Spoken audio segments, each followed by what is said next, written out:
Welcome back to episode number 12 of the Boom Bat Bros podcast. My name is Pat G. You can follow me at PatG563, and I've got my co-host ALEC with me. What's going on, Al? Nothing much. Just got my haircut today. I'm looking a little less shaggy. Dramatic difference just since the last podcast a week ago. So Flyboy. Yeah, we're switching it all up in here. And then we've got a very special guest, Marcellus Angel. Give a round of applause for our guest here. Let's go. Glad to have you in the studio with us. Yeah. Good to be here. Fresh off his new project. Yeah, this is so cool. You like the podcast setup here? Yeah, I do. I like the colors. The Boom Bat Bros setup.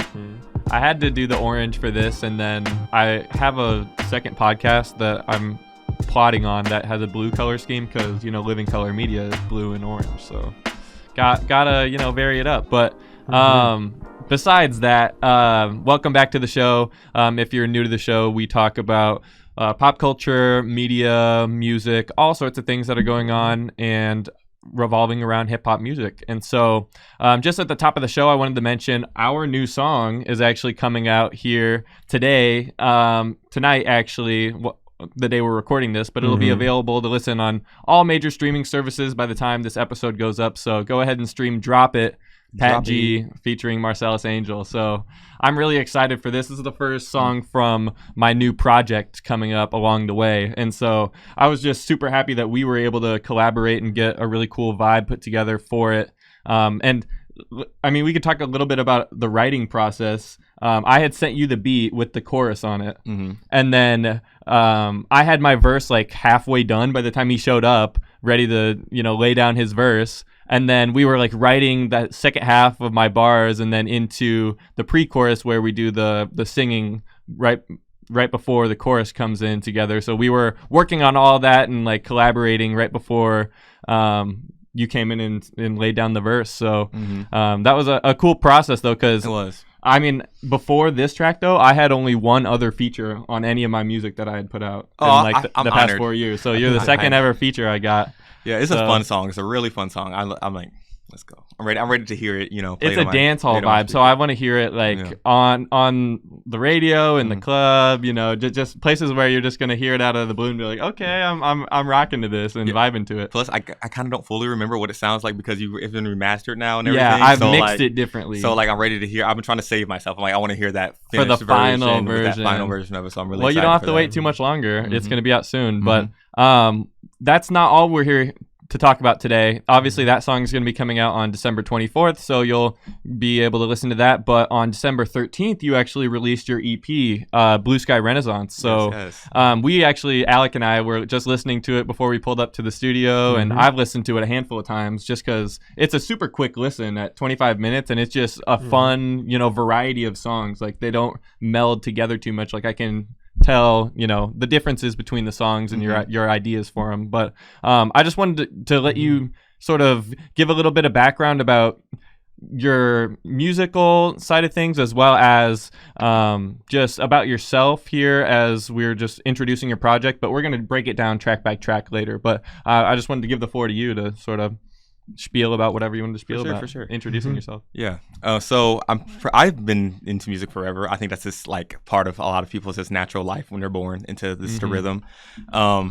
I used to do like choir and like I used to do musicals and stuff back in high school and back in the day. And I always thought I was going to be like an actor. I mean, through high school? Yeah, and through high school. Wow. All through high school. When I was in junior high, they were trying to get me into chorus, and then I was not really about it. I didn't want to do the organized school side of things. I wanted to just be with my creative stuff because I was already doing YouTube at the time. That's what a lot of people say too. They're like, I didn't want to be in the system, But I'm glad that it worked for you. And I learned so much. I think it helped, but also I think some parts of it held me back in some ways because of I wasn't exactly in like always an area where my own skills or my own talents that I developed later in life were able to be used at that moment. It wasn't even I didn't even know I had them. Wow. And you know what I mean? Yeah. But I think it helped a lot in the sense of like it made me such a like ready to perform person. I'm like I love music. I love like jumping into any type of atmosphere and like let's go. Well, so, I feel like for me, from my experience, if you give me the bounds to be creative in, or like the framework, then I can figure it out. You know, like if you define certain things that you can't do, or like, you know, limitations in your art or whatever you're trying to create, I feel like that's where I thrive at. So even getting some of those limitations could have been helpful for me. But I mean, it's cool that you were even later able to build on the skills that you started with, and been like, oh, I didn't even know that I could do this until later on, but you sort of relate it back to what you learned. That's interesting. I'll definitely say with rapping, theater is definitely what helped me, because I used to have such a mush sound, like you're trying to talk into you know what I mean? Your words jumble together, and like be constantly trying to, like, being told you need to get those lines together. I can't tell what you're saying. What are you saying right there? I'm like, okay, you're going to understand every single thing I'm saying. You're going to hear every little syllable. Dictate, and so I think that's one of the like selling points. A lot of my verses, a lot of my bars is you really hear what's going on there. You're like, okay, you dictate those individual words in there. I would definitely agree.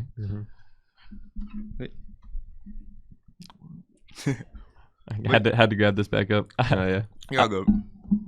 But I mean, we're gonna dive into all 7 tracks later, and we'll break it down with our thoughts. But just at the top of the show, we wanted to talk about some new releases and see what we've been listening to and different artists that have been coming out. And a couple of things that we probably should have mentioned last episode, just ran out of time for with Seven the Misfit. You know, he always has a lot to say, so we were just talking about all sorts of stuff. We got into some good convos that time. You should check that episode out. That was one of our better ones, I'd say.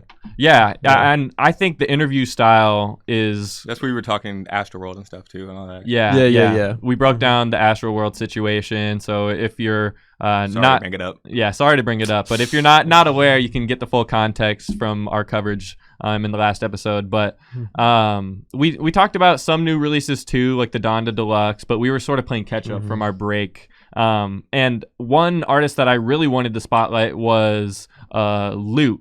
And he's actually a Dreamville signee. He was on the Dreamville album, if you checked him out on there. But his album, Goldmouf, Mouf, and it was actually A&R'd by of Little Brother, a group that I really love, rapper Big Pooh. And so he's sort of managing and A&Ring for Lute. But I really like the Goldmouf album, and I was able to spin it back quite a few times. But I was just going to check in with you guys and see if you listened to that or had a chance to. I have not, but I will.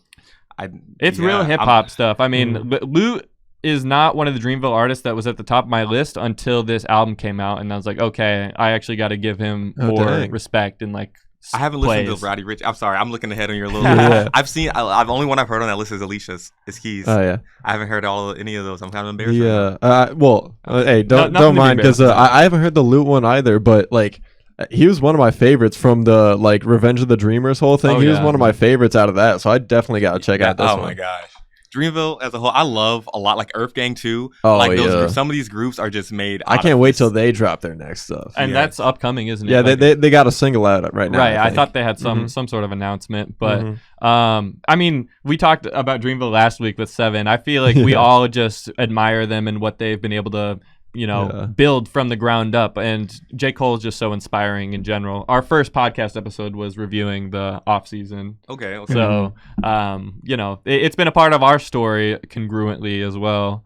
You guys definitely should check that out. It's more classic hip hop, but he sort of gives it a unique feel. And of course, if it has like one of my favorite rap groups of all time is Little Brother. So if half of that group of MCs is, co-signing this MC, then I'm thinking that it's going to be great. And I was blown away. I really enjoyed it. So I would definitely recommend that. But next we have the Young Thug Punk album to talk about. And so Al, go ahead and grab that link up. But I got the standout track, I don't know how much you listen to like local FM radio around here. No. Yeah, see, I feel like I am a geezer. Like, I must be a dinosaur because no one else listens to local radio except me anymore. I used to work in radio. I used to do Tri-States Public Radio, be a reporter and everything, and I know I don't listen to radio. I'm like, no. See, public radio is an outreach to the community. You got to check it out, especially hip-hop stations. Like, they are a dime a dozen. I will go listen to NPR sometimes. So I will purposely go listen to, like, Tri-State Public Radio sometimes. But on my phone, I won't go in, like... Not even on your radio in your car? No, because I'm only in my car a little bit, like, getting to work. And I guess, so... Oh, got it. But on 92.5 they play "Stressed" by Young Thug featuring J. Cole, and there's another feature on there. T-Shine. And I love that track. But this Young Thug album, I gave it just a light listen through. I wasn't paying too much attention. I was doing other stuff while I was listening, and I thought it was a good vibe. I enjoyed it. But ALEC, have you listened through this album? Do you have some thoughts to share about it? Yeah, I gave it a couple listen through. I thought it was pretty solid. Like "Stress" with J. Cole, that was one of the standouts for me for sure. A couple of the other ones, it was towards the end.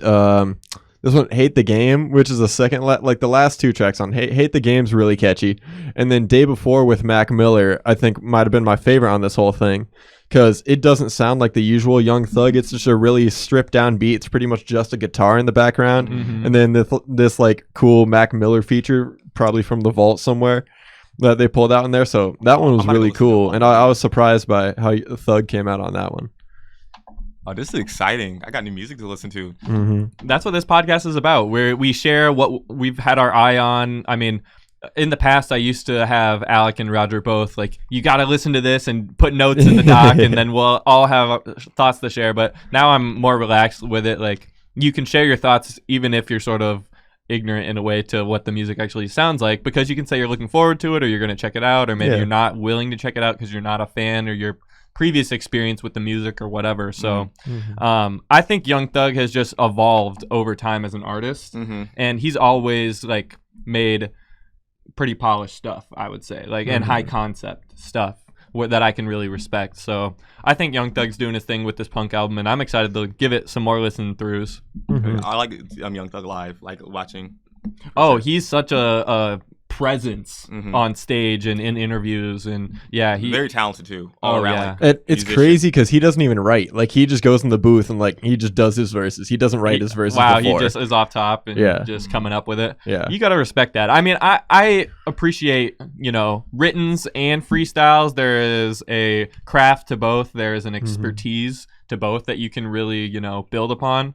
But man, it really says a lot. Like Jay-Z is somebody like that too, where he can craft his thing while listening to the beat, and then he goes in and he has it, and I'm sure Young Thug's much the same way. So the next album we have to talk about is Roddy Ricch, though, "Live Life Fast." And I haven't even listened through the whole thing. I've just listened to a couple of the more popular songs that people were telling me to check out. But I was just going to listen to this yesterday. Yeah, going to listen to yesterday. You'll have to check it out after the show. Yeah, me too. I hadn't gotten to that one yet, but one of my friends, he texted me about it the night it dropped, and he said he was disappointed about it. He was a Roddy Ricch fan, and he said it was kind of trash. So I was like, oh, dang. See, that's what I've been reading on Twitter. I heard someone say that, and I'm just like, I'm gonna give him a chance, because people say that a lot of things. True. Some people just have, sometimes like Twitter will have an overwhelming majority of a bad opinion, and a hive mentality about that opinion too. And you have to look at the age sometimes, because now in this day and age in Twitter, a lot of times people are kind of younger or older. You know what I mean?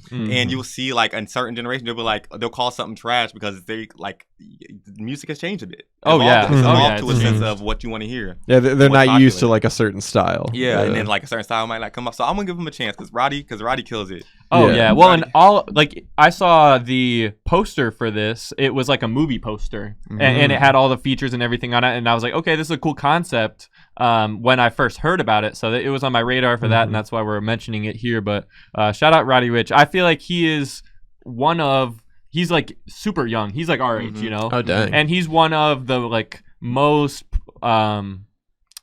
potential in like a full-on star in hip-hop, you know what I mean? Like I feel like he could be the next Kanye, maybe, with how his stage presence in arenas and that type of thing, just on that aspect of his music and performing. So I feel like Roddy Ricch has a lot of potential, man. I hope he fulfills with his music. Yeah, I haven't heard much of his solo stuff, but I know in like features and stuff, he's got some solid bars. And like I think it was like some Pop Smoke songs, he was killing it with him. So yeah, I think he's pretty good. Well, that's great. The album, I've actually listened to this one. Album that I want to talk about next is Chomp 2 with Russ. And so if you listen to the first Chomp tape, it was a shorter one, but I thought it had no skips at all. Chomp 2 has it's longer. It has a little bit more filler, I would say. But I rock out with Russ. Like, some people really don't like him and have strong opinions against or for him. Like some of his fans will defend him till the day they die. Yeah, the whole defense squad. Yeah. I just enjoy his music. I would say he doesn't make good music. I would not say he doesn't. He does make good music. I just enjoy his music and respect the shit out of his hustle because he puts in the work producing his own beats a lot and doing mixing and mastering. So he's an inspiration. But I thought Chomp 2 not as good as the first Chomp tape, and it was a little bit bloated. It probably could have been cut down a couple of tracks. Okay. But have you guys checked this album out? Or I have not. And I will. What are your opinions on Russ then? Yeah. So he's not really an artist that I like seek out too often. Like I've heard his songs in passing, like the other people play, and like a few of them I've added to my playlist. And like I like what I've heard from him. I think he's solid, and he produced a lot of his own stuff. And so I think he's a pretty good producer too. But I don't know. I think I've seen like a couple like interview clips from him. I think he's just kind of a weird guy, and that might be kind of off-putting. I won't disagree. Yeah. He's like one of those types of guys where it's like the entrepreneurial grind set of you manifest everything that you want in your life and you go out and you get it, and he's like very intense with about how his experience has shaped his worldview, which I can't knock it. Yeah, I would say you can't knock something like that, but yeah, I like Russ. I like his music. I think he good beats. Yeah, he's really melodic. I like the beat. I dig him. I don't think Chomp is as melodic as some of his older music. I feel it's more like raps, especially the first one. The second one's a little bit of a mix, but yeah, I would definitely recommend it. Even if I don't like an artist one time, sometimes I'll give them a chance, unless they're just like their integrity is off. You know what I mean? And they say something unforgivable, or like you just like you're not even real about an artist because you're not real in your art. You know what I mean? I'm like, I'm not gonna listen to you. What's the point? That's funny that you say that. I actually have a funny anecdote from my girlfriend Amelia. So she was listening to Certified Lover Boy, and then she got to the song where Drake says, "Girls want girls where I'm from." You know what I mean? She says she a lesbian girl. Me too. And Amelia turned it off after that. She was like, okay, this like compromises the integrity of this album. Like, I think Drake's a clown at this point, is what she was saying to me. At this point. Well, Drake, love you. Don't think this is a diss at all. But Drake is so clowny. Drake is such a clown. I think on purpose though. Like he's purposely. Well, the corn is his brand. Corny. Yeah, I want to say that's just what he is. It's so I'm like, brand. 100%. So like, you can't really get mad at it. You just more have to be like, oh, well, Drake, that's Drake. He got a little bit too Drakey at times. Yeah. Like this new album, Certified Lover Boy, I'm not the biggest fan of it. I like it. There's a lot of songs I like on it. I like every single project Drake has ever released. You know what I mean? I think I'm like, damn, this man is a true talent. Oh, yeah. But this latest one, all it was, he just sounded like Drake to me. It was a repeat of all of his previous styles. He's mastered sounding like Drake. Yep. And I'm like, which is fine, and all do your little sound. But I'm like, I'm glad that you have this opinion. At this point in his career, with the senior level he's reaching, I'm like, okay, we need you to break the ground now. Yeah. Break barriers, innovate. Because people are gonna get tired of you, or you can keep being the one hit single. Okay, we listen to it for a year and then we're done. Yeah. We play your radio singles, the handful that we like from the album, and then they're out of rotation. Because he could do a mix. If Certified Lover Boy was more of a mix of really all the albums, it could have kind of been a little bit deeper. Maybe if he leaned more into like his stuff, like Look at What You've Done. I don't know if you like stuff like that, like his Take Care stuff, and like. Man, I was saying I love the feature that he did on what was that? The one that was produced by the Neptunes. We talked about it on the show. Oh, yeah, it was like Brent Faiyaz. I don't remember the name of it. And the production on there was amazing too. Obviously, it was the Neptunes, so it was really good. And I was wishing that Drake would get into like a little bit of a different pocket. Yeah, that verse on there was like signature Drake, but it was not the sound that we're used to with him. Where Certified Lover Boy was the sound we were used to, the subject matter we were used to. And that's one of the biggest things. Because I'm like, come on, man, you're at a big age. Yeah. You're rapping on the same thing. You know what I mean? I'm like, got a son now. He's supposed to be maturing with his art, you'd think, right? You think? And I'm not saying that he has to be a certain way because, that's his life. But at the same time, you kind of like, you expect some type of like differentiation. Progression. Yeah, some type of progression. And any artist that takes a couple years off their music, you expect some progression in between so that you get a new perspective. You get their new experiences formatted in a way that you can take something from it, hopefully. And so Drake didn't really deliver it in any sort of substance, I thought. But you can't understate his ability to put tracks together, even like reaching other artists and like including them in a really good feature. I would say he's not as good as that as Kanye. Kanye still gets way better features than Drake as far as on his album. But That's funny that you have similar opinions to us. Yeah, the Drake and album. like I feel like that kind of like holds Drake back from being one of the all-time greats. Like the mediocrity. Yeah, like I don't think that you can argue he is like easily the most successful rapper of all time. Oh yeah, but like his like lack of growth over the past few albums, and like he hasn't really reinvented himself in a while. Like I feel like his lack of doing that, he's going to keep selling like tons of records, but he's not really going to get to that upper echelon of greatness and like skills wise, you know? Yeah. I think one of the biggest things though with Drake is he is so good at putting his heart into his music and being real, because that's what you got from his earlier albums. So I think this one, that's what for me it was lacking, was like, I think as a theater kid, a former theater act, and like you get that. What did Gambino say? Why does every black actor got to rap some? Yeah. And I'm like, you feel those vibes. You see putting his writing, his heart, and his trueness into the songs. And so this one was kind of like, I get hoes, I fuck bitches, I got money now, I'm rich.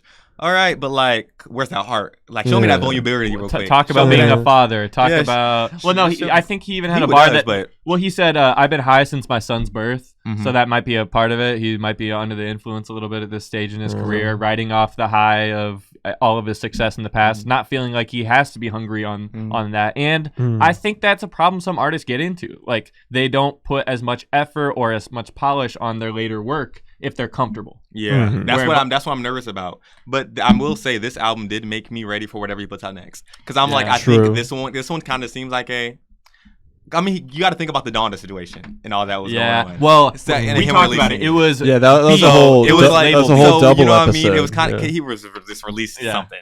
So I'm like, this next project I think is gonna be amazing. It's gonna blow us out of the water and it's gonna make me shut up. It's gonna be like, okay, it's gonna be another classic like Take Care, Nothing Was the Same type. If he can bring it back to that like 2014 type.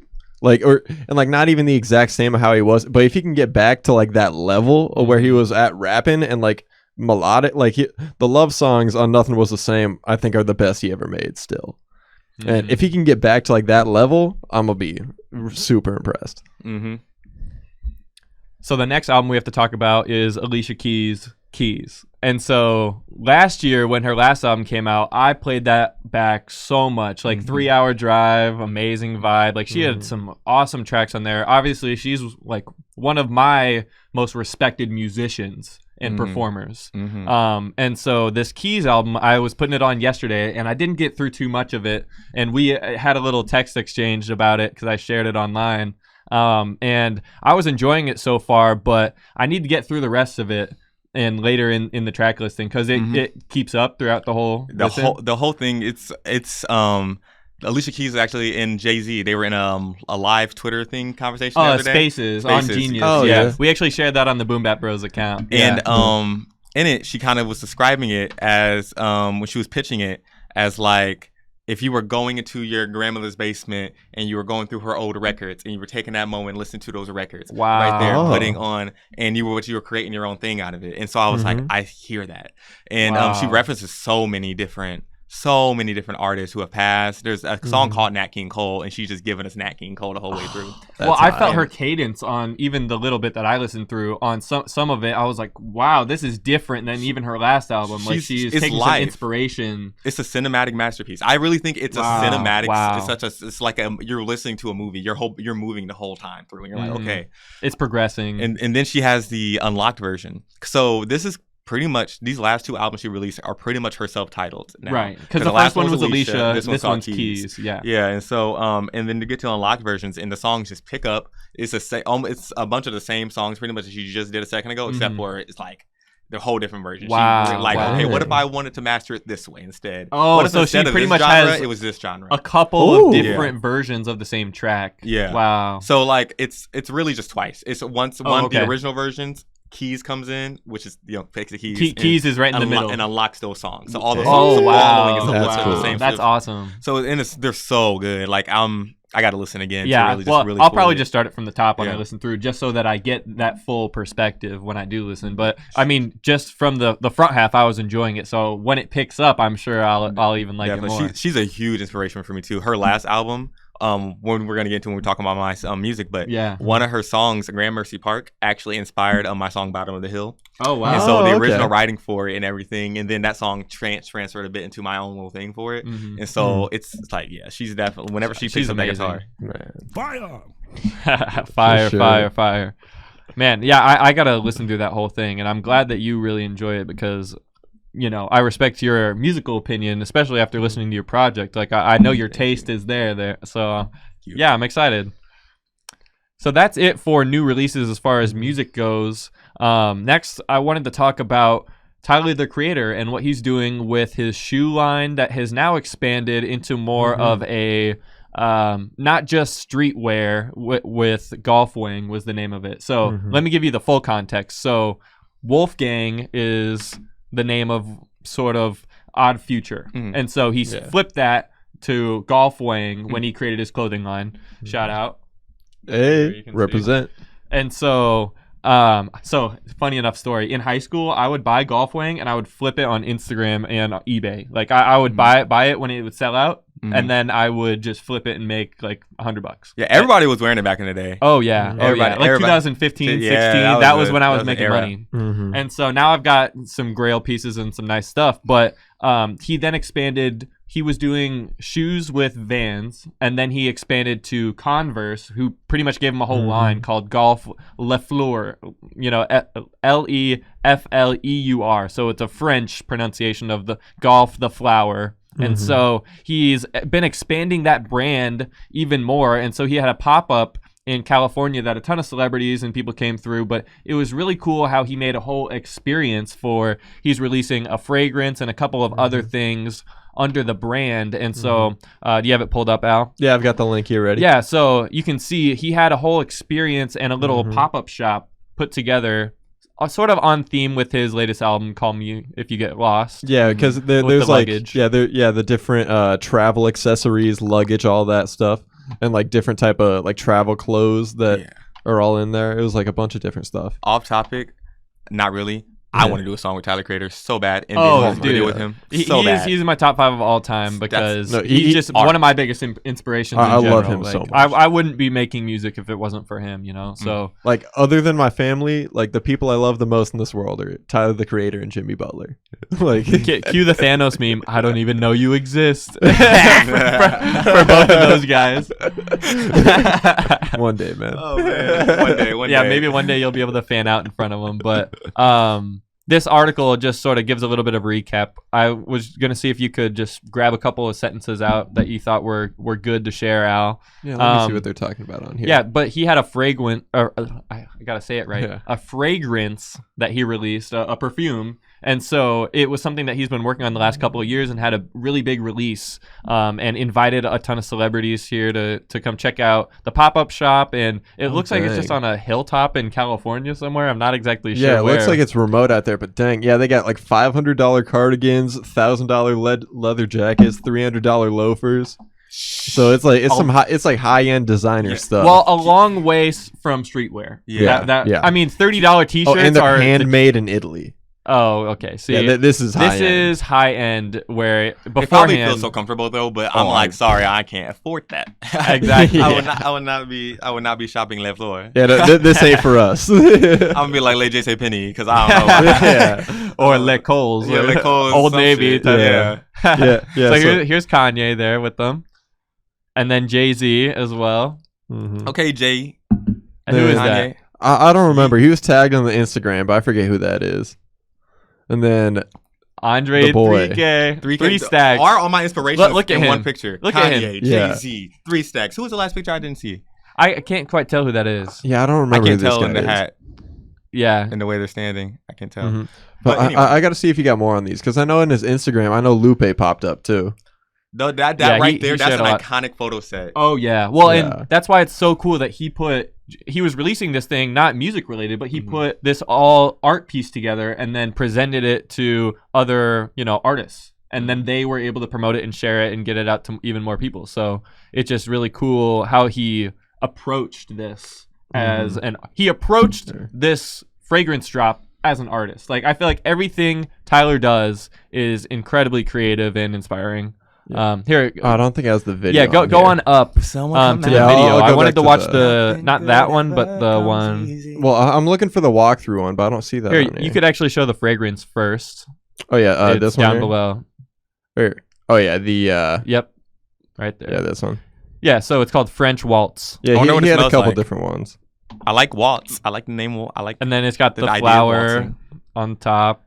I love the packaging. Cool box. Okay. I really like the design there. Okay, it's giving Route 21.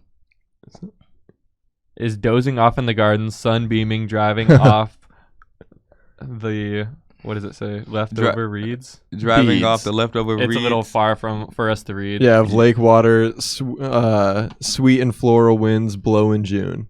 Amazing. Nice. Yeah, I saw him retweeting some people. The one I saw was someone saying that it didn't smell like a cologne or a perfume. It just smelled good. Love that. Well, I mean, and I'd imagine that should be your goal when making a fragrance. I'd imagine for and he had some other stuff. Like he had some nail polishes he put out too with it.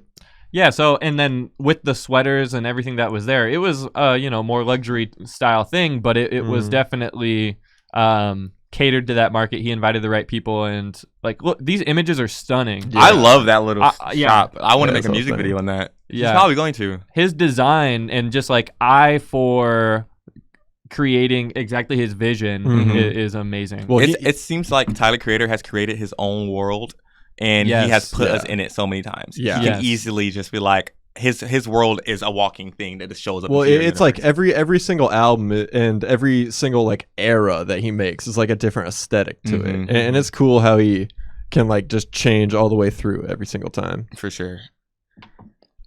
Cool. Right. You want to grab that video up so we could do just a little reaction to or the Globetrotter? Yeah, that's the one that came out after the event, right? Yeah. So I got this one up here. Yeah, so I thought this video was amazing. My baby boy Benji. I'm heartbroken I'm not home to celebrate another loop around the sun with you, but I got you a gift to make up for it. During my early years of college, an art professor of mine gifted this to me, hoping I would use it to house paint supply. So this is a different person talking as Tyler, about what they've gone through and their experiences in passing down this trunk and all the experiences that they've had with the trunk. Okay. Okay. Yeah, I haven't seen this yet. I'd been seeing it on my timeline, but I'd been scrolling. Yeah, I didn't want you to get confused because it was a different voice, but they're talking about what Tyler's going through in the video, and he directed this. It's funny. I thought it was Tyler talking. Oh, you did? It sounded like kind of like he was using a voice. Yeah, doing a voice or something. She was more than disappointed it was used for house records. Man, I was throwing crazy parties in abandoned warehouses in Alabama, playing the rarest shit they ever heard. At the time, I was working at Sweet Sadie's Bakery. But that got cut short because I got too comfortable with the logo.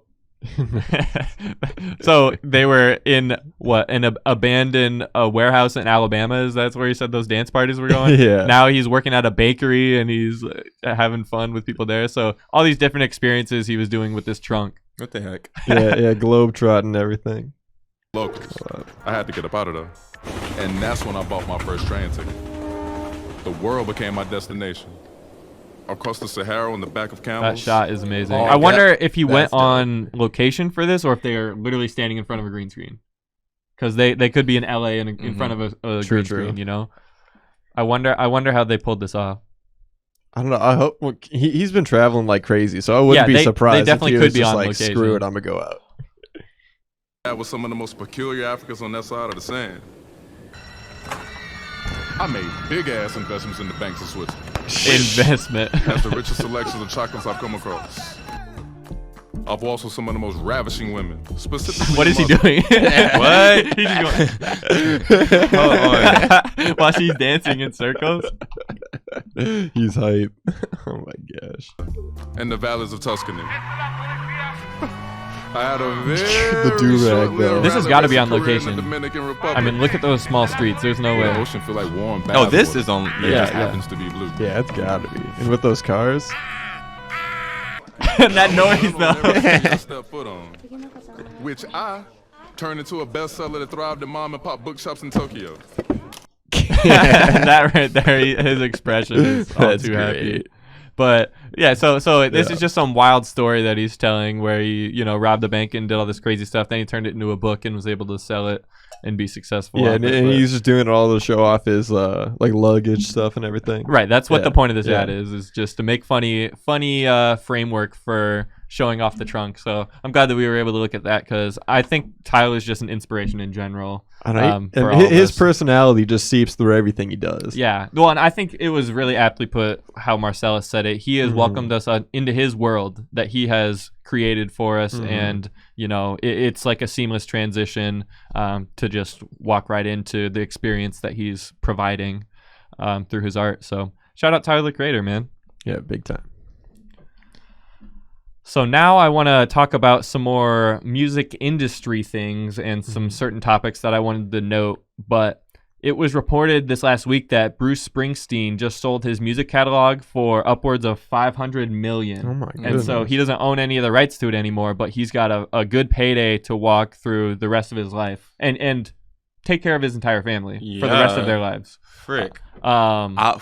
With stuff like this, so everyone's been selling their music catalogs lately. Yeah. Oh, yeah. What are you about to say? I'm sorry. Lil Wayne, I think, has sold his. I could be Tina wrong Turner about that. sold Tina hers. Turner. Oh, dang. Quite a few people have sold their music over this past year, and so one of the things I was really looking into when Tina did, because I was like, not Tina, what's going on? Like, and it's seeming like it's a way that they're doing to protect themselves. It's seeming like I guess they're selling it to somebody they trust, and to this like company that they really all these artists just trust very well to like protect their music, and that they know they're not just going to be in good hands. And at the same time, I hope that's the truth. I hope that's the truth, and I think it's going to help it also continue. I'm not sure though. I'm not sure. I definitely should look into it more. But I was definitely looking it up during the time with Tina because I was like, why are you selling your music? Yeah. Did you pull that up for Springsteen now? Let's see. I've got the link here ready. All right, let's see if it gives us some context. So what's it saying about who he possibly sold it to, or what's the scoop? Yeah, so he sold all his masters for $500. Yeah, so it follows similar sales by Bob Dylan, Blondie, and David Bowie. Bowie too, yeah. Dang, that's some big names. So and it's Warner Music bought the rights to Bowie's music in September, and Dylan sold to Universal. See, having one of the big giants in the music industry own my masters, where they could, you know, like how Pop Smoke did it. Yeah. They took his unreleased stuff and made a whole album out of it with a ton of features. Very disrespectfully, if you ask me. But, yeah, we were gonna review that album until I listened to it, and then I was like, no, that this was disrespectful to his legacy and his how can you decide on those creative decisions that the artist would have done? You know, like how can you be the one to say this is what they would have chosen, or something with their name stamped on the outside of it? Like I feel like just to put yourself in that position and say, oh, I know better than they do, or I know what they would do, is the thing is, up. I don't even like everybody. Like, you know what I mean? Like, I'm like, I don't think every artist, like I was saying earlier, I don't think every artist has integrity with the music. So like, think about that. If you're somebody who really, really cares about, like, you're not trying to have your art be diminished by someone who doesn't carry that same standard as you in your head. Right. You're like, who, you know what I mean? What's going on here? I'm looking up the Tina thing. Right. She sold her rights to BMG. Yeah. So yeah, BMG company. Who's that? Who's BMG? BMG. I'm not sure. Big music. I'm gonna feel dumb when I know, because I feel like we know this. So, I don't know if that's Billboard or something. I don't know what the B would be, but it looks like the Springsteen one. He recorded for Sony's Columbia Records while he was like recording all this stuff, and he's selling it all to Sony. So, but the whole time, or just his last few albums, he's had a contract with them. So no, it says for the duration of his career, he's been under his Columbia entire career Records. He's been with the same label, and then deciding to sell it to that label once you feel like you're done with it. Maybe they will protect it, you know, just to be a positive, a positive idealist for a moment. I'm hoping that selling to some of the biggest names in the music industry, Warner, UMG, BMG, I'm hoping that, because they have it as a corporate thing that they are managing, they can preserve it for years to come. That is probably their goal, right? Or what the artists are thinking is going to happen. So it's saying that Warner Music is going to stay her distributor. and but like they own the catalog, so we're going to be working together. That's good. That's so better. I think this is a way to preserve the integrity, as if we both have a say in what's going to happen. That is so better. You're not going to. It's not just Warner Music having control anymore. Well, because normal record deals, you don't have creative control for the most part. Like it is very few and far between that you have creative control on your album 100% for what is going to the people, and that's in the package. Like you don't have any label execs or anyone interfering. Is not the normal deal that you get in the industry. So apparently Big Fleetwood made the same deal as her too. Fleetwood Mac made the same deal. Okay, well, I'm hoping that Springsteen's taking care of all of his family for the rest of their life. I'm sure that's the bare minimum of what that money's going to do. Yeah, right? It's going to be hard to blow 500 mil. Yeah, I'd be impressed. Yeah, I'm like, you know what I'm saying? But like I was going to say, like when those families come back years later and like my great grandpa was this person. I want the money. It's like, well, they made a deal with me forever ago. This is not. So if the grandchild says, "Oh, I want dividends off of the music or royalties," they probably can't claim that because it's probably sitting in a purse or whatever, managed by the big music. It's probably his way of avoiding all of that. Just going here. Don't have to deal with these people anymore. Just give me the bag. That's lifetimes. That's generations. Yeah, generations. And so it's sort of two sides of the same coin here, talking about artists getting a big payday for the rights to their music, but also their music being sold where they want it back. So I feel like the Taylor Swift situation is the total it's like the opposite tonal switch on that same issue. And so an update for that was Taylor released her album Red, Taylor's version. So she's re-releasing her old music all as her version so that she owns those masters and can make her own money off of her art that she wrote and created. And so she's re-recording all of her music, and Red is the album here, and it also includes 9 previously unreleased songs from the vault. So she's even giving fans way more with the re-release. I feel so bad for not listening to this yet. I haven't either, but it's so long. That's the thing. It's 2 hours 10 minutes, 30 songs on here. And one of the things is it being a re-releases. I was like, oh, do I need to? But then people were like, oh, it's a little different. And so I'm like, okay. The recordings aren't the same. Yeah, there are new recordings. The instrumentation is tweaked, updated. Yeah, her vocals are different. Yeah, right. And so I'm like, it's let pretty me listen, similar, but you can tell it's a little different. I like Taylor Swift's music. I always have. I think she's always been, even when like her country era through now, I think she's always been very good at whatever she was placed to do. Yeah, I mean, I'm not going to ignore the elephant in the room. In her country days and her early days, her whole music was self-funded by her rich parents, so she was able to break into the industry in a way a lot of other artists wouldn't be able to. She had a lot of opportunity. Yeah. Exactly. It showed, because she definitely been handed some stuff. We've seen it happen, but I think she's a good artist. I do too, and I think she deserves respect, of course. So Swifties don't come after. She's hella talented. Like I don't listen to her as much, but like I'm not gonna deny she is super talented. I would do a song with Taylor Swift. I was like, Taylor Swift, she's like, she did one with Kendrick. I love that shit. Love it. So but because she was able to sort of launch that career, she got in with a couple of people she probably shouldn't have, that had the rights and control. That happens. And that happens. That makes so much more sense when you put it that way too. Yeah. So I think giving it that context is really important, because it was like jumping into something when you weren't ready for yet. Yes. And so her early albums, even though they're great music and timeless stuff, she didn't have all of the rights and things that she now has as a respected creative, because she was sort of being self-funded at that point. And so her music was then sold to Scooter Braun, sort of a notorious figure, and she very actively disagreed with that sale, and now is, protesting by re-releasing her music and cutting out hopefully all of his proceeds from the albums in the future, because what are they going to go buy? The Red re-release, or are they going to go buy the original version? You know what I mean? Like no one's going to probably buy the original version. No one's going to, like, I've already seen people getting like the vinyls of the new one. Yeah.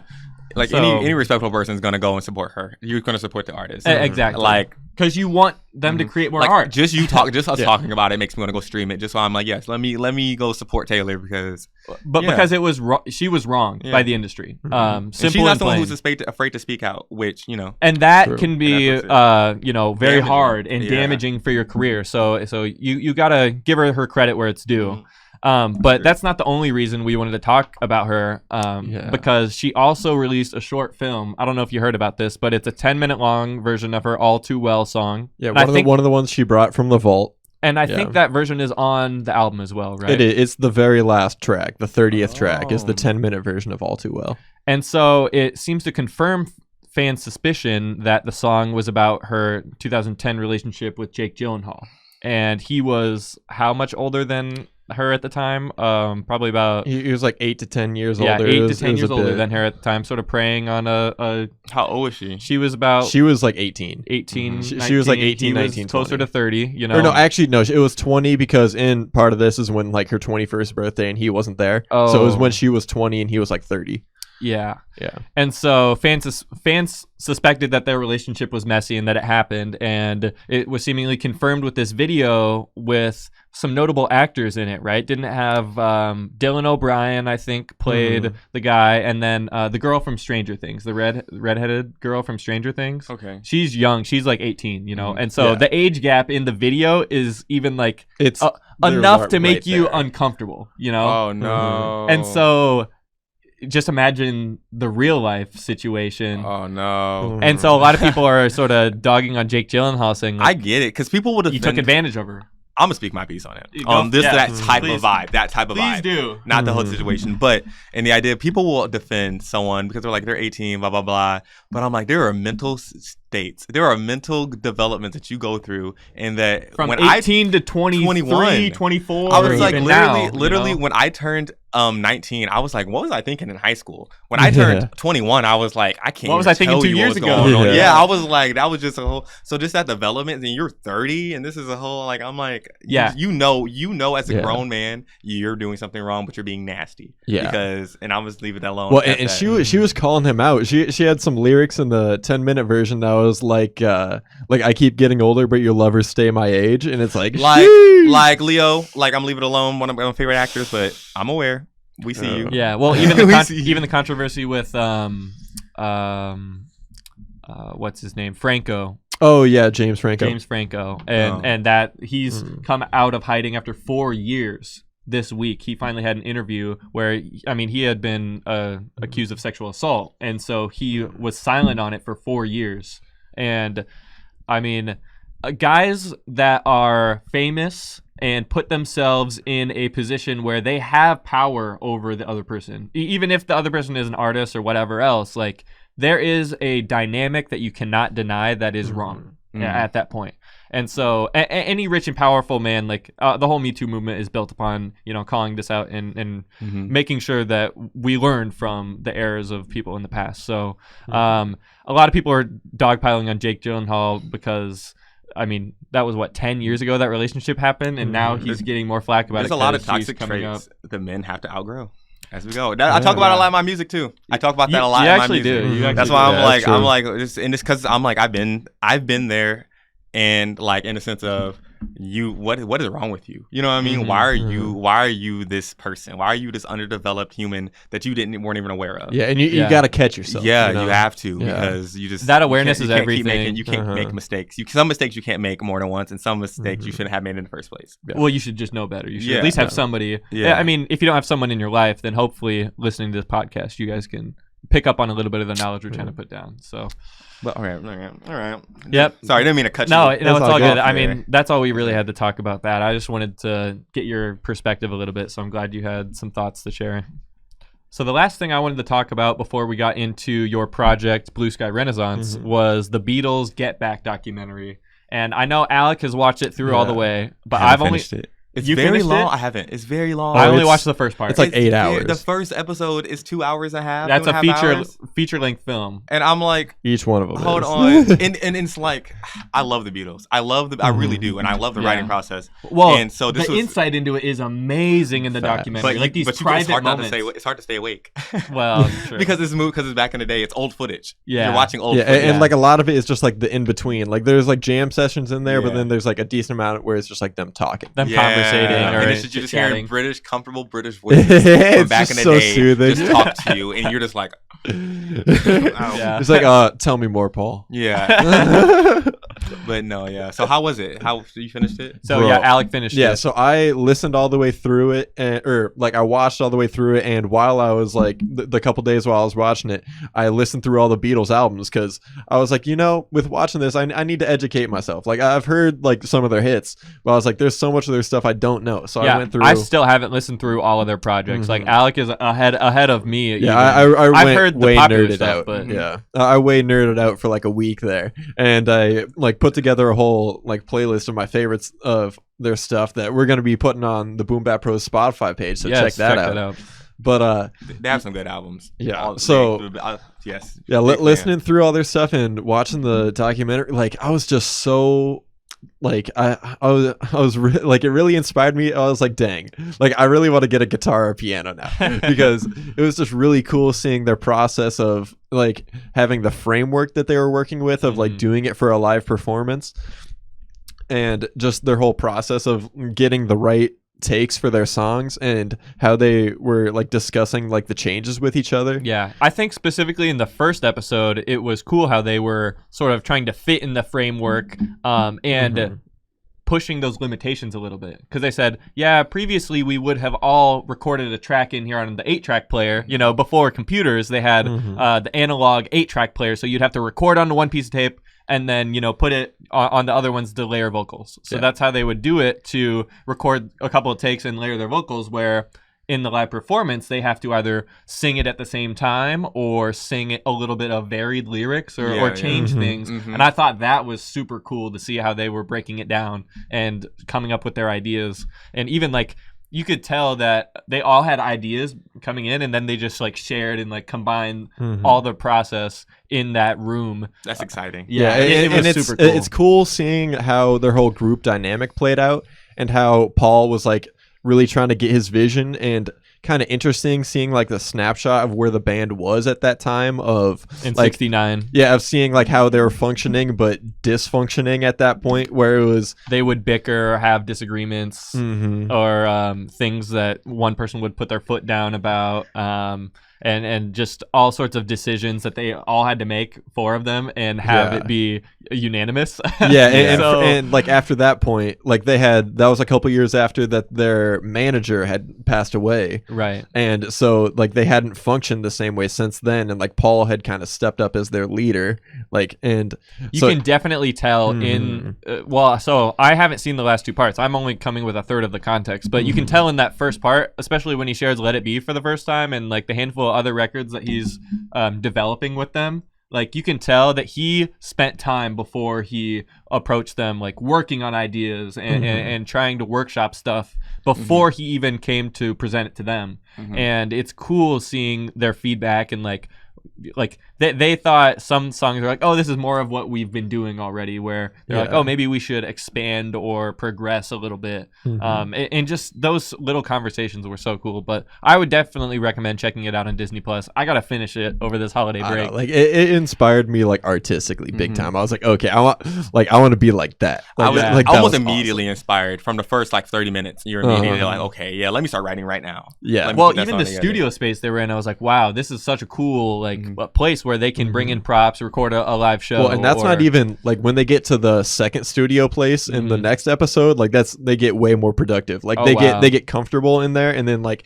they get really good, and then like one of them quits and stuff. Like there's a bunch of stuff. Oh wow, man, I gotta check it out. Yeah, it gets really cool. But that's on Disney Plus. So yeah, I would recommend it, and I'm excited to check out the rest of it. Yeah, and like going back and listening through their albums, I think it was I liked how they went back to doing all together like that, because in a couple albums before, when they had the White Album, that was one where they did not record together at all. Like, they were completely separated. Yeah, they all just recorded their own stuff and then sent it in and like put it all together. And that's got to be a wild process. I feel like it showed, because for me, I didn't like that album nearly as much as the other ones around that time. Like, I didn't like the early Beatles as much, but then as like they were evolving around 65, 66, 67, 68, 69, like the latter part there, I thought they were getting really good. But then White Album in 68, with them like not being together, I could kind of like feel it. Like, it didn't have quite the energy was yeah, it didn't have quite the energy of like Sgt. Pepper's or Abbey Road. Like, those are like my two top favorites, and so like those are the ones right next to it, and like that's when they were like still all together, and them being all separate, I don't think it brought the same energy. Yeah, I could understand like not being like physically there and being able to collaborate or anything. That would definitely change the entire process of creating, and like being told, okay, we need you to do this, you to do this, you to do this. Like, how else would they have done it? You know, like they must have had, okay, we're all gonna work on these things and then send it in. Like, it must have been a really rigid process and different. But yeah, it's and cool well, seeing even at together. that point, when it was earlier, it was before the Let It Be sessions. Like, even at that point, there was a fun anecdote. Like, I was reading a ton of stuff about the Beatles while I'm listening through it. Totally nerding out. Yeah, the intro song back in the USSR, like Paul said something about Ringo's like drumming on there, and Ringo got pissed at him and quit the band. So it's like Paul's drumming on that song. Whoa. Yeah. That's wild. I mean, I feel like in creative pursuits, you got to be careful not to step on toes, and like just make sure everyone has that respect, especially as bandmates. Like, you're supposed to all four be equals. It's really tough to then have all those creative decisions spread apart. And yeah, but really cool insight. I still feel like the Beatles are an amazing group to study and learn from. Yeah, 100%. So cool. Well, now we're going to get into talking about all 7 tracks of Marcellus Angel's EP Blue Sky Renaissance. And so we're starting off with Trial of the Dragon. And so I think this really just sets the tone of the album and throws you into it in like a bit of a disorienting fashion, where it's a little bit like a maybe like a march. Like, in my mind, the imagery that I get with Trial of the Dragon is like a tiki, or like you know, at night there's like fire going on and people are banging on drums like that. That's the feel that I get as we're introduced to the project. And like it's still matching the cover art too, with how like psychedelic it's sort of feeling like you're sort of starting on this trip or this trance that you're, you know, moving through in the whole project. But how'd you sort of come up with the concept for that one just straight away? You know, did you have that one first, or was that you? That one came later, actually, from a few, but the instrumental for that was made almost first. I had to get tweaked a bit, of course. But I made that. I was one time sitting in GarageBand, and I was just like, started making beats. This is when I first started making beats. I was like, I'm gonna learn how to do this. So I started putting a bunch of stuff together, and I was like, ooh, and I named that track Fire on the Field. I named that track Fire in the Field, forgot about it. About a year later, I'm writing some, and I'm like, I need an opener. I'm like, I need an opener to this EP. And so I am looking through, I'm like, let me look at some old stuff, because I can't keep trying to make instrumentals, but I'm like, I've already made so much art. Why don't I look at my old stuff? So I looked through it, and I found that one, and I was immediately just like, okay, oh yeah, I made the lyrics started. I was like, I did this. Oh yeah, let's go. And so fire. And so I definitely do picture, like, when I'm doing it too.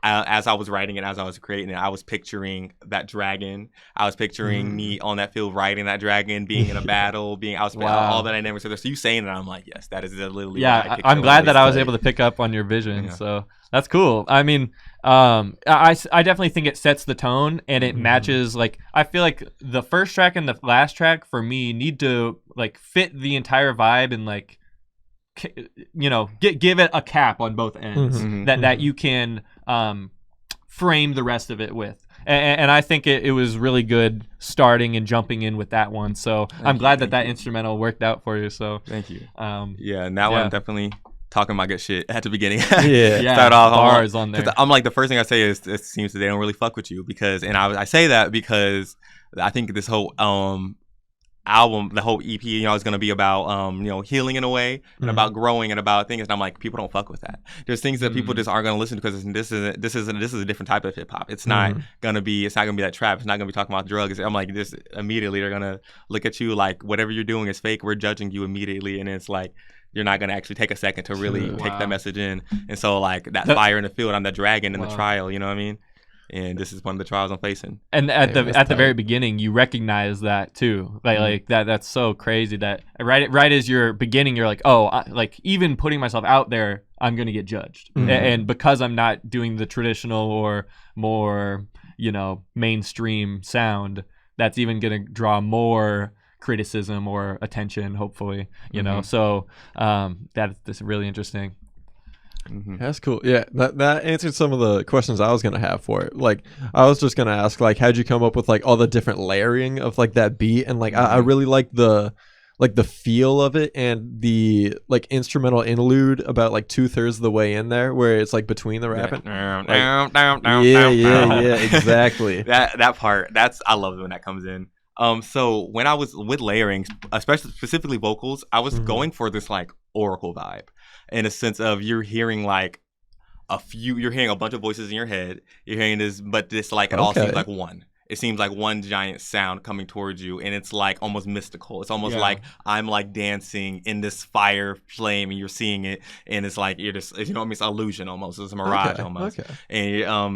And so really it was just taking a lot of time just to hear what the instruments went well together, and me going, okay, I want this, I need to undrown my voice. I want an intense sound all the way through, like as if you're just riding through, but I need to also not drown my voice out, so I need to make my voice an instrument. Yeah. And so that's one of the things I tried to do throughout the I think you definitely achieved that with the multiple layers too, because there is the upfront layer that you can hear a little bit more, and then there's the lower one where it's a little bit lower register, where you're more talking calmly, where the other one is a little bit more in your face. So and that one, it's supposed to, that top voice is supposed to be, in a way, a person like upset. A person is who is going through it. You know what I mean? Out of the voice, all the voices kind of carry a little bit of emotion. One of them is just like, it seems they don't fuck with you.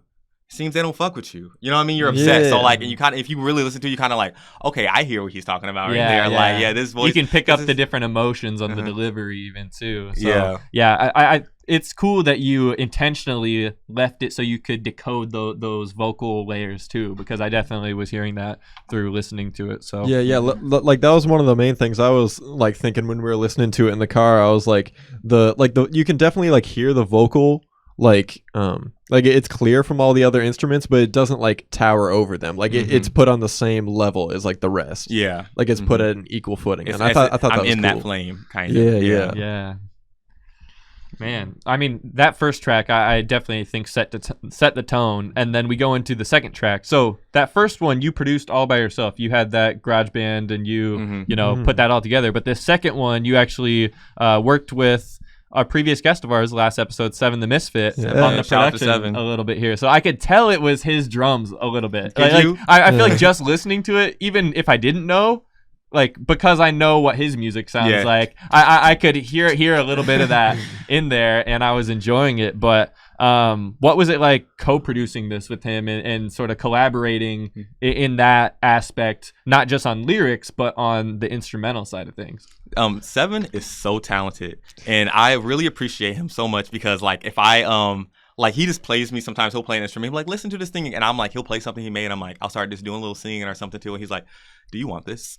Do you want this? Do you want this song? And that's what happened with that one pretty much. He was like, do you want this? And I was like, yeah, I'm sure I can make something out of this. Yeah. And so that day I wrote that song and recorded that in a day. Oh wow. Star Child. Yeah. And 7 came back and he did all the the vocal layerings, the shouting part. And all that. Okay. He arranged it. So he really did some mixing on that one. Yeah, he did the overall biggest part of the mixing.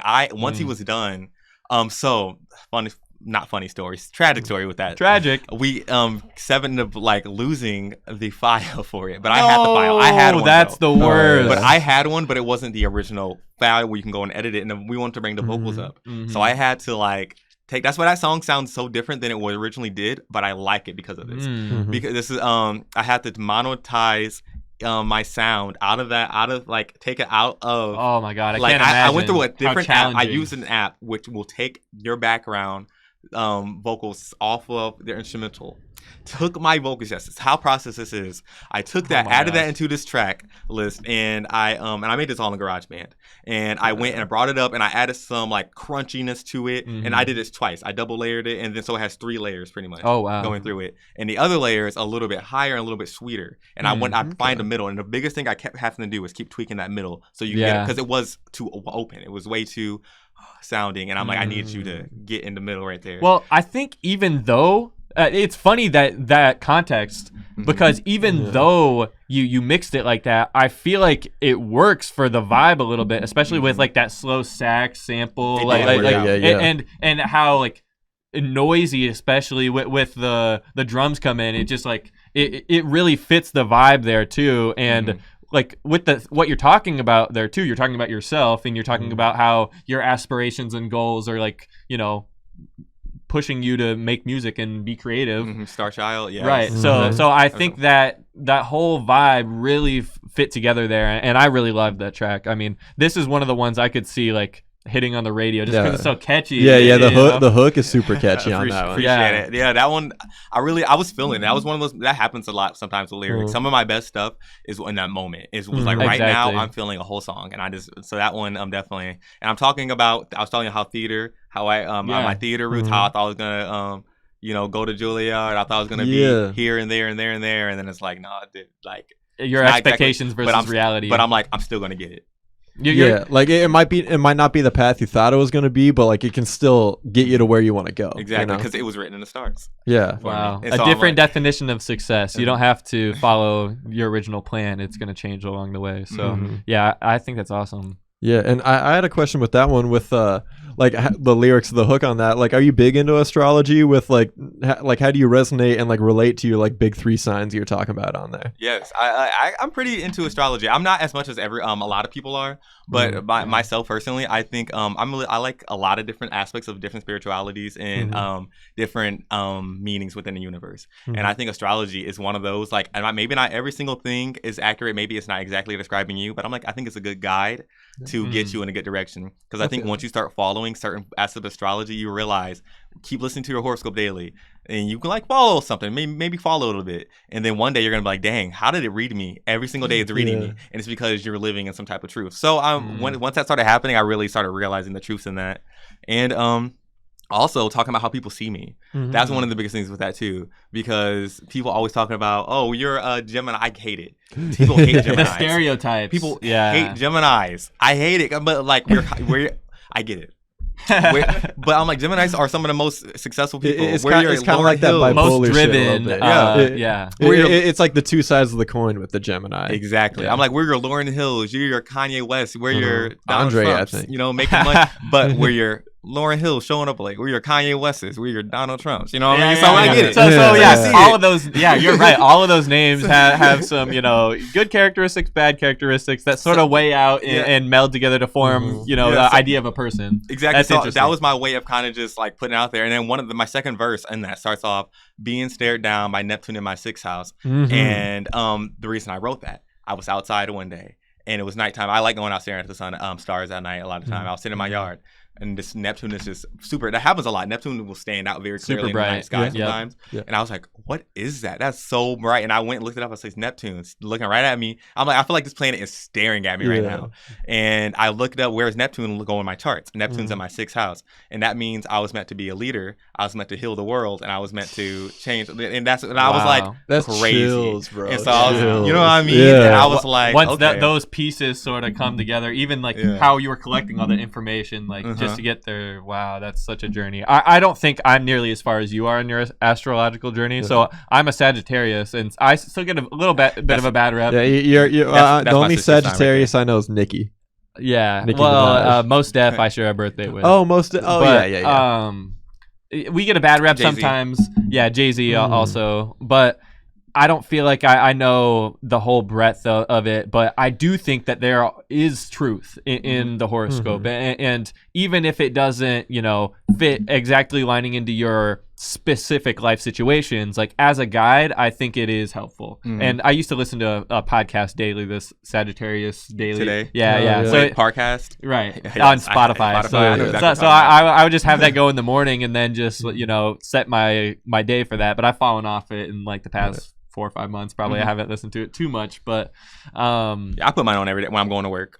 That's a good time just to, you can use it as like a little bit of a mindfulness too with how they make it really nice, and it's calming to listen to how they deliver it. So that's interesting that you're further on the journey than I am, but I do think that there is some truth to it, even though like a lot of people are skeptical of horoscopes. I feel like it depends on the person. I feel like some people really fit into their like chart, and other people it really doesn't reflect them. Like I feel like also you got to know more layers of yourself too. Yeah. Too. You know what I mean? You got because sometimes you'll be like, okay, you're a Taurus, that's true, but your sun sign your moon sign is this. I really relate to that because I'm a like Aries sun, Pisces moon.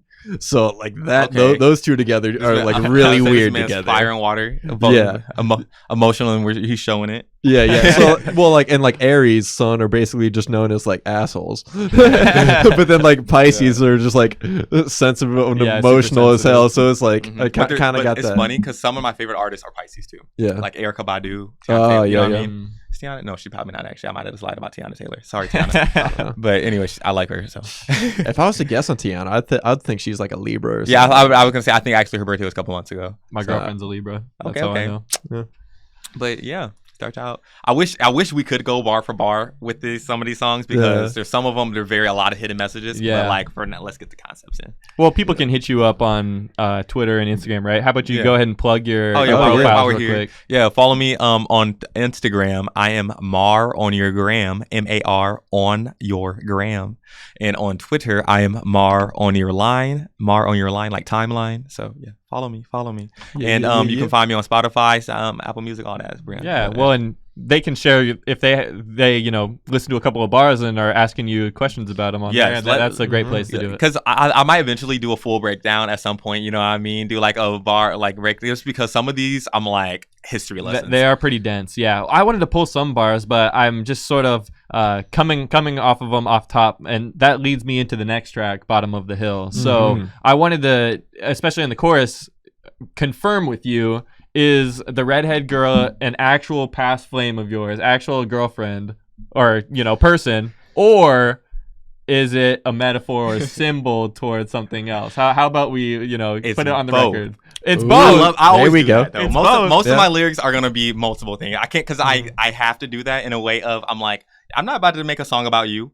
Like, not to, yes, I 100% agree with that. And it's funny because you give them power. You give them a little bit of weight when you do that, and you want it to be spread, about your art. So exactly. I 100% agree with that. And someone had the nerve to ask me one of my songs was about them last week, and I was like, in one of the song it was a poem, but I was like, how is this about? Like, what does this have to do with you? What? Did you even listen to it? Did you listen to it? Did you hear it? You know what I mean?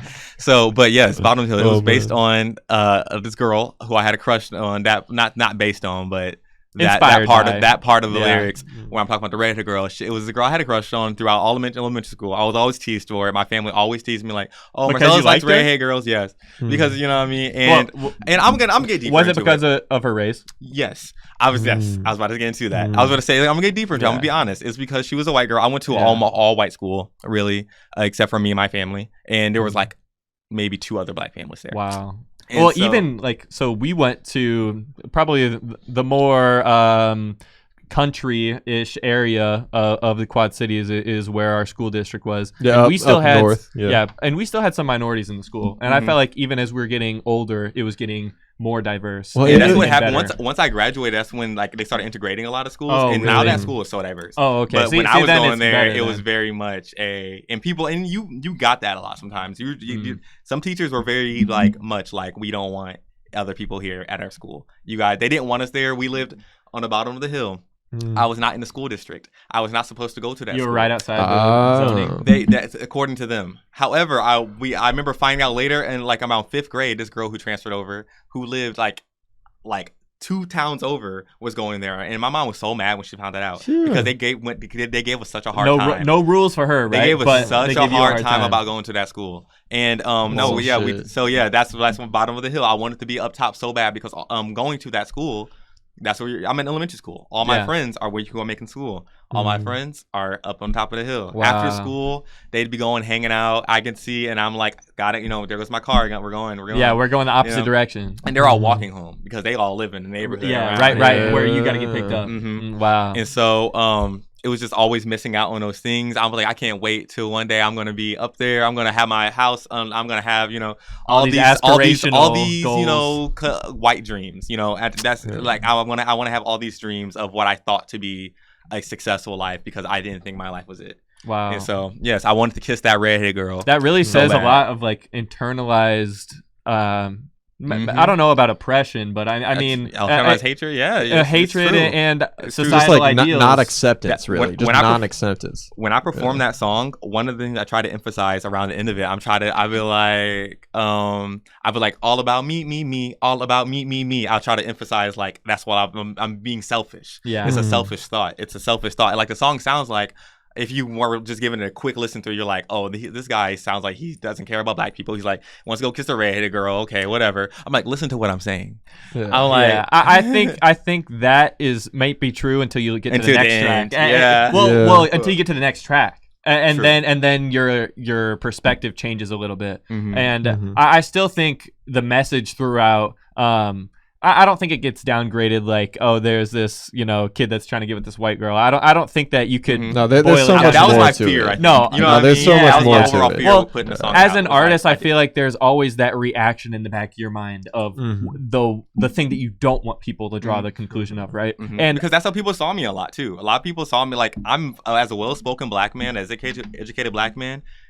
These are white traits. You know what I mean? These are things that people say. In society, people are going to view you as trying to blend in instead of being proud of, what you come from. But even though you do come from a mixed school, right? Like that is what you come from. I come from a mixed bag. I come from an educated peoples. You know what I'm saying? Yes. So it's just like who are they to tell you? Exactly. And and it's the saddest part about it is that a lot of these people, when they say it, it will be other black people. Yeah. And so one of the saddest things about being told that like, oh, you're trying to blend in with a white society because of all these things is that it's coming from a lot of black people. And the thing is, you're the community that's supposed to accept you. Yeah, and not just that, you don't see yourself as smart. You don't see yourself as intelligent. You see those stereotypes. You see blackness as supposed to be something that's not great. You don't see blackness as greatness, and so you see anything that's good, anything that has any type of level of that you see is just like any type other. It's like just, their insecurity that they kind of like internalized. And they're like pushing that back out. And it's not their fault. And that's one that and I get into that too in some of my lyrics too, because I talk about, because it's just like people, when you're put into a constant into a society that's constantly telling you, because the white people were telling me it too. It wasn't just black people. I'll straight up say it. It was white people telling me too, and that was one of the worst. That's when I would check them. Well, I'd be like, "Watch your fucking mouth." You know what I mean? I got into fights. You feel like you sort of have to take that from black people in your community, saying that this is how I see you, and versus what I think you should be. Yeah. And it's when a white person, I'm like, "How dare you?" I'm like, "What do you mean?" They have shared experiences with you, so they can share their perspective, and you are going to hear them out. Where me saying like, oh, you're well spoken and all this, like you're just trying to be white. Like you definitely should check those people. Fuck that. Fuck that. And so like with the black, I get it though, because I'm like, we're constantly told that we're not this, you're not supposed to be this, not supposed to be successful. To this day, just in Illinois yesterday, you're allowed, they can no longer discriminate you for your hairstyle in schools. Just yesterday, I was like, think about that. Think about the layers to different that we have to navigate. Well, and Illinois is forward thinking. And so think about the other places. Exactly. In our country that are not held to that same standard. So I'm like, you got to think about some of these things, and it's like, I'm like, so I allow myself to step back now in this point in life and realize that, and I approach it a little differently. And that's why when I hear younger people say it, it breaks my heart when I hear someone who's 12-year-old talking like people used to talk when I was 12. Because I'm like, no, we are past that. Yeah. I'm like, how are you having this mindset? I'm like, you know how much information is accessible to you, and you are right here, like yes, everything that you could aspire, you can learn about right here. It's their parents. It's their parents were taught hate. Their parents taught, their parents taught them hate, and it's just like you have to. These curses have to be broken, and I think so many of them are, but you see so much like as if this country just wants to reseed itself, and I'm like, I can't. Well, we could get into a lot of politic things, but in general, I think we need to be progressing and evolving and changing and helping the people with social safety nets so that we can, as a society, pull ourselves up from the bottom up. And that's my view and my optimist opinion. In reality, the conservatives are all going to drive us to global warming, and our planet's going to burst into Exactly. Also, bottom hill, one of the in the first verse, I'm talking about how these communities below the hill aren't getting treated that well either. Yeah. And so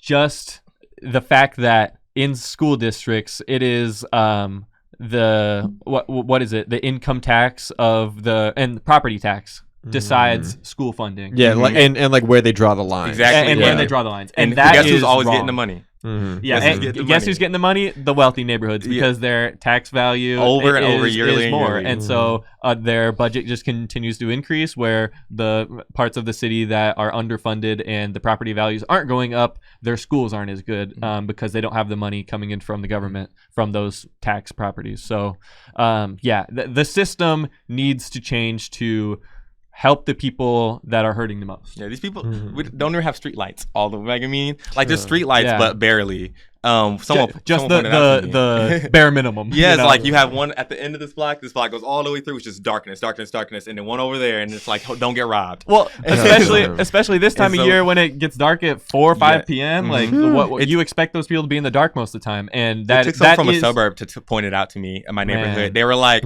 they don't care about lighting you guys out all down here, and I was like, what do you mean? They said there's only 2 street lights. Someone outside, and when I was a teenager, they pointed it out to me, and so that's why one of my I said there ain't no street light zone to reveal the government, to reveal the boogeyman's face. That adds a lot to that line. That really makes that line carry a lot more weight. I appreciate that bar more now. Man, that's dope. I love that track in general. I think it definitely is a vibe switch between the first two and then in the bottom of the hill. But I like it, especially with the atmospheric sounds that you got in there, like the birds chirping. The whole way through this project, I'm like, this needs to sound like a whole elements. It needs to sound like nature. It sounds like the album cover presents it. The nature and different sort of psychedelic pieces, fractions that you're getting of it in the music. And I think it's really well reflected there.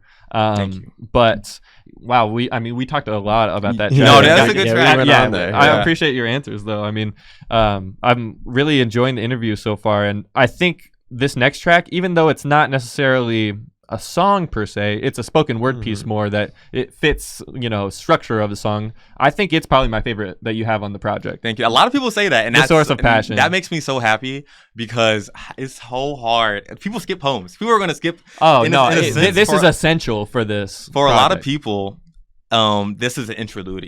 That's a poem. Once you start poeming, it's interlude. And I'm like, and I almost titled it as an interlude. I'm glad you didn't. And I'm really glad you didn't. That's why I was like, this is not an interlude. I'm like, this is a piece. This is an essential piece to this project. I'm like, you need to understand what I'm saying. Or where you're coming from with your art. I think that really, even after you sort of introduced yourself and started talking about things, the source of passion then gets into the spiritual core of it, and it's right in the middle of the project too. So it sort of brings it, together, where later on you can expand on that and show off a little bit more. But I thought the first 3 tracks building to track 4, The Source of Passion, was a really good structuring job of the project too. So I got to commend you on that too, because I enjoyed how it built up to that track, especially as it being my favorite one. It lands right in the middle of the listen through, so it fits really well. I think it's a good transaction to a call of action. Yeah, you know what I mean? I'm like, it's definitely a... Here, Kanye, say that one more time. Oh yeah.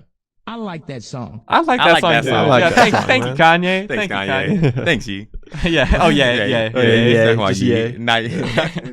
Well, we cut it out. Nah, in the last episode we had a whole 7. Wait, what did you just say? Look, man. Come on. You know what's funny? I definitely call them both too. Yeah. I always do. I think it's gonna take a while. Yeah. In the last episode, we had a whole thing where you can't call him Mr. West anymore. And the whole idea, at least Seven's concept of why he's going towards Ye is it's sort of an homage in the Bible. A lot of, they say ye or yay for talking about you. And that's just different. It's an old-timey word for you. And so it could also be an allude to Yahweh. So we're thinking it's really just spiritual in nature. But here, throw a couple more of those sound bites on now and, show off a little bit more of what we got to talk to Kanye. Do you like the song in that? We got a lot of Kanye in here, man. People need my music. Kanye is it's funny that I'm so inspired by Gemini artists because it's just a coincidence.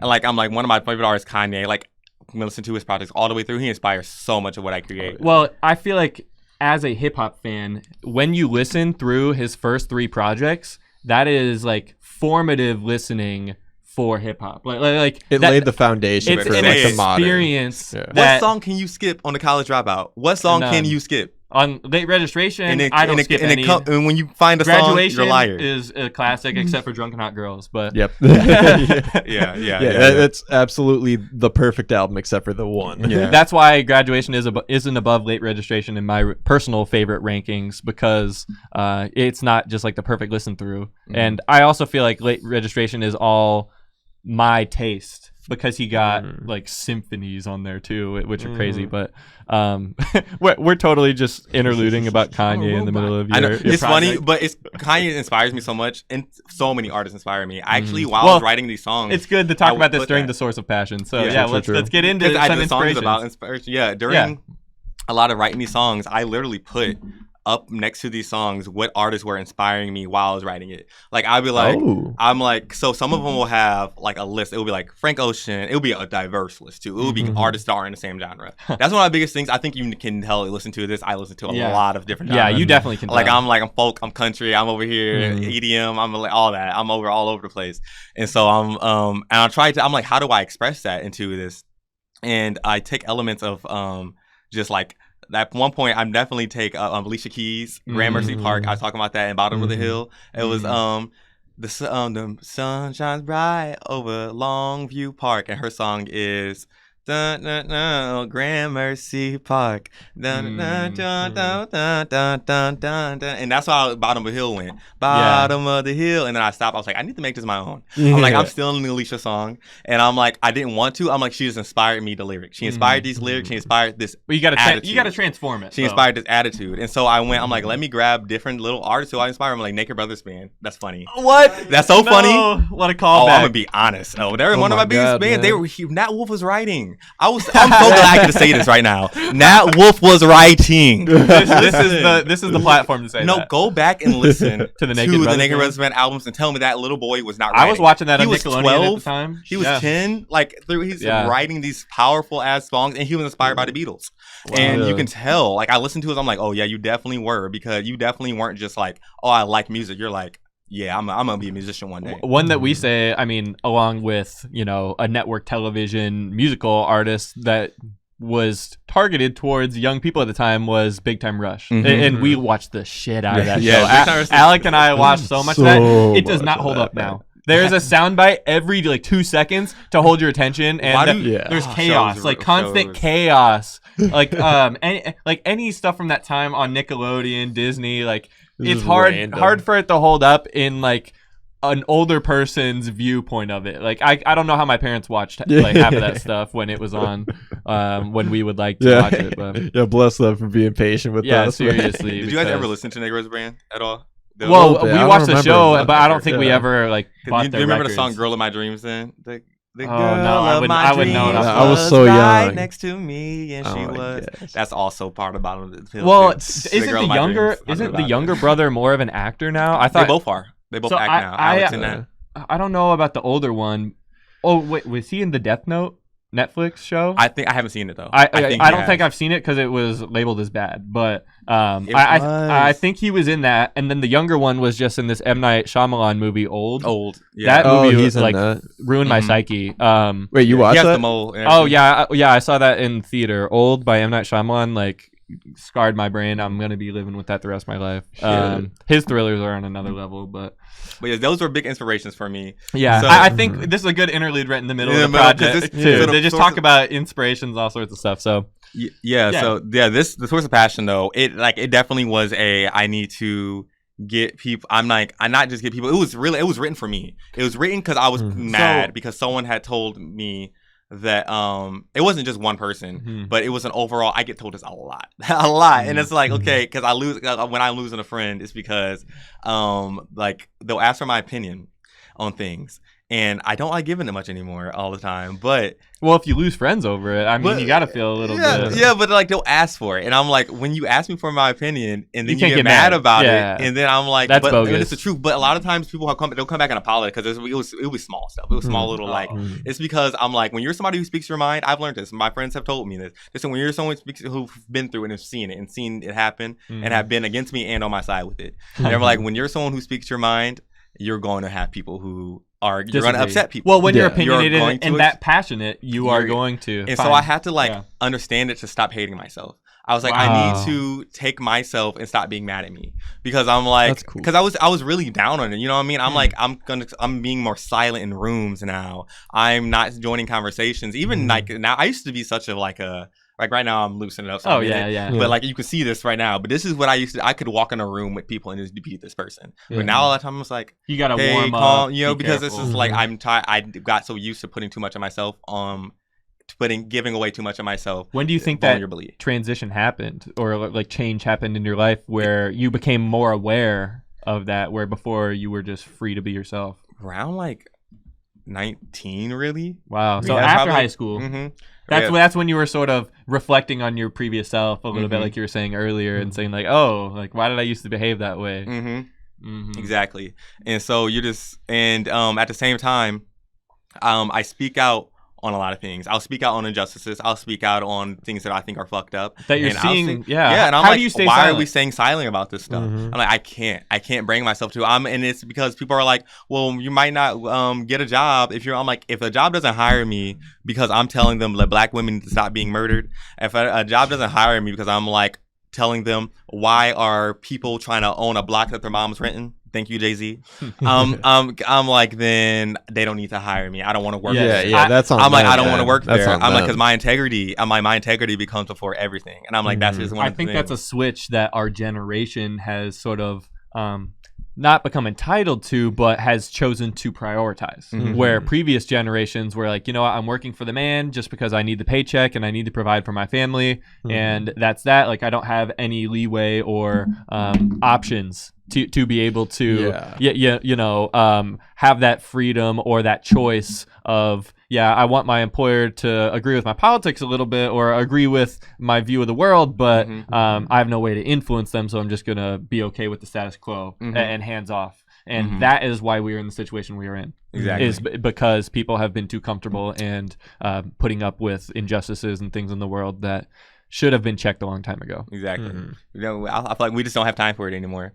We don't have time. And one of the things I've lost people by speaking these truths and being out vocal about a lot of things, but like I've gained so many great people. Well, and you gain respect. Yes, like respect. the real people that feel that same way will really respect that. And I learned so much. And there's constant times where I'm just like, every time I think, oh, I've mastered this thing, I'm like, no, I'm a student. Every single time it comes back around as like, you got to be careful with music, especially because you getting can't comfortable. Yeah, you can't be feeling like you know too much. You always got to looking for new information and crafting your perspective in a more polished way. I think it's the pursuit of happiness. It's like the pursuit of being a human, like you can always better your routines and what you do and your mannerisms in life. So music is the same way. You can always polish up on it and work on it. So I think that's all that we could say about track 4 and even then some. Yeah. So let's go on to track 5, Gather Your Horses. So the first question I had was, why did you choose to do, is that an eagle at the beginning of there that goes like, the gunshot and the yeah. the fucking first of all, I really just need a bird. I'm gonna be honest about that one. I needed a bird getting shot off. If it's an eagle though, I don't know. It's some sort of hawk. It sounds like. I thought it was a hawk. It sounds like a hawk. I just assume eagle. But either way, though, it was a shot in the air. You know, like I'm disrupting the fucking scene. Wake up. Well, especially after the source of passion, that instrumental is sort of wavy, and with the lyrics, it's very heavy, and you're listening and critically thinking about that, and then it just sort of like waves off at the end of the song. And then Gather Your Horses goes bang right back into it, you know? And we're just Gather Your Horses. Yeah. And it's a whole different vibe from Bottom of the Hill. That one is. But the reason I start off with the bird, Bottom of the Hill starts off with the bird too. And it starts off with a peaceful bird. True. And it's a peaceful morning. True. And then, now it's the was... gunshot and the bird being like shook out. So it's that same bird. Exactly. Yeah. It's me, wake up. Yeah. Bottom of the Hill. I'm singing about this beautiful dream. I want to be in Mirage. And this Gather Your Horses is like, you just did this poem about it. You just had this, you've been awake now. Boom, wake up, gather your horses, calling your men. It's time to go to war. We're claiming. And that song, the inspiration for that song. So it's funny. The chorus part I wrote a long time ago. So you've had that refrain for a minute, just ready to craft more around it. Exactly. And there's this video of me in college at this variety show, and we needed a skit, and so I rapped for the skit for it. I did Gather Your Feathers. We were Angry Birds. That was the thing. We were Angry Birds. Gather your feathers and call in your hens. Gather your feathers and call in your hens. And I did it more like gather your feathers and call on your hens. The crowd was hyped. And that's when I found out right there. I'm like, that energy and those. I'm like, let me rewrite. Let me get a song that's gonna get people hyped the fuck up. Let's go. And so I'm like, and let's keep it intense the whole way through. Let's get it go, because I'm like, let's speak some real shit. And that's a history lesson. That song is a whole history lesson. And that track is, I think, like one of my first impressions of you, because you performed that one at the spot, like right when we first met that night, right? So this one, when you preface it even before performing it, saying like, this is what I wrote this about, and like I want to bring light to this issue about the Apache refund and how these people deserve their reparations. That's the first thing I say too off the back. Yeah. If you know the story of Geronimo, a Apache chief from back in the day, warrior, and by the end of his career, by the end of his lifespan, he was put into a camp. One of the camps they put indigenous people in, and he talks about how they would work, and they like 70% of the money they made from all the work they were doing in this part, the people never saw it. They would take their money actually, and they said, we're gonna put your money into this fund. It's called the Apache Fund. The fund was called the Apache Fund, and this will be passed down to your families and ancestors, so you guys can start your own territory in life. Because they were colonizing everything. They were getting rid of the indigenous people. They had to kill them in camps. Well, they were building a society around them on their land, without them. Excluding them. Yep. Yeah. Exactly. And so they were like, this is going to go. And Geronimo talks about, we've never seen that money. He said, but he quotes, and I wish I had the book with me with the quote. And he goes, I believe, though, if my people were to get that money and were ever get that, they would have probably been able to survive and had a prosperous life, and the lifespan of the Apache would continue on, you know what I mean? Successfully. And so, and that I'm immediately, that book got me hyped. I was like, okay. So you were like mad as well as passionate. I was mad as passionate. I was like, you know what I mean? I'm like, this is forever. I'm like, this is constantly colonizers' orders. No one's getting their funds. Well, this is just one story of many, however forgotten stories throughout the history books are never going to know. And this is just one injustice where we can shine a light on it and say, like, and I talk about a few different things from a few different perspectives too in it. Because I don't even just talk about the Apache at the point, because I go from them, then I immediately start talking about building borders. I talk about, going from condos, what do I say in that? Talk my good shit on the second verse. Now why did you stare at me for? Talking about, you're staring at me, you just look at me, you expect me to be smart. In my head, I'm like, you expect me to be some type of thug. It's because you're pulled in by the glory, the beauty that you see, or do you want to take my awards? You want to take everything from me, because that's going to gain you nothing but war, because this is the wartime. Because I'm like, we're not, there's no more peace, there's no more kumbaya, because everyone wants, peaceful kumbaya protests, and they want their wrongness to be approached with the lightest of touch. Exactly, and they don't want to be told, no, you've been wrong for the last entirety of your your generations of your family, right? Like they don't want to be told that. Exactly. That's why, like they can't handle getting back that same treatment that they've been dishing out. And so that's why it's that gunshot in the air, because it's like, wake up. Like, hello. And then by the last verse before it, if you haven't yet, I get that gunshot again. I'm like, okay, let's go. Horses are on. We're going. We're riding out. We're out the gates now. Now I'm shouting Geronimo as I jump in the fight and I take on my warrior role because I'm like, we're not playing games anymore. I'm like, if this is what it's going to lead to, this is what it's going to lead to. And I'm like, this is what it is. You know what I mean? I prefer peace. I prefer conversation. I prefer talking. I prefer actually people being taken seriously. But what you want me to continuously be handed, shit on a platter and told it's a fucking burger? No, I can't do that. I can't do that. So, yes, that song gets me hyped. Oh, I think you definitely achieved that vibe that you were going for on there too. And my other question was, why did you choose to like ramp it up so high towards the end of the song, like with the instrumentation and the beat? Like one thing that I really noticed was the piano even changes. True, yeah. But it just like ramps up.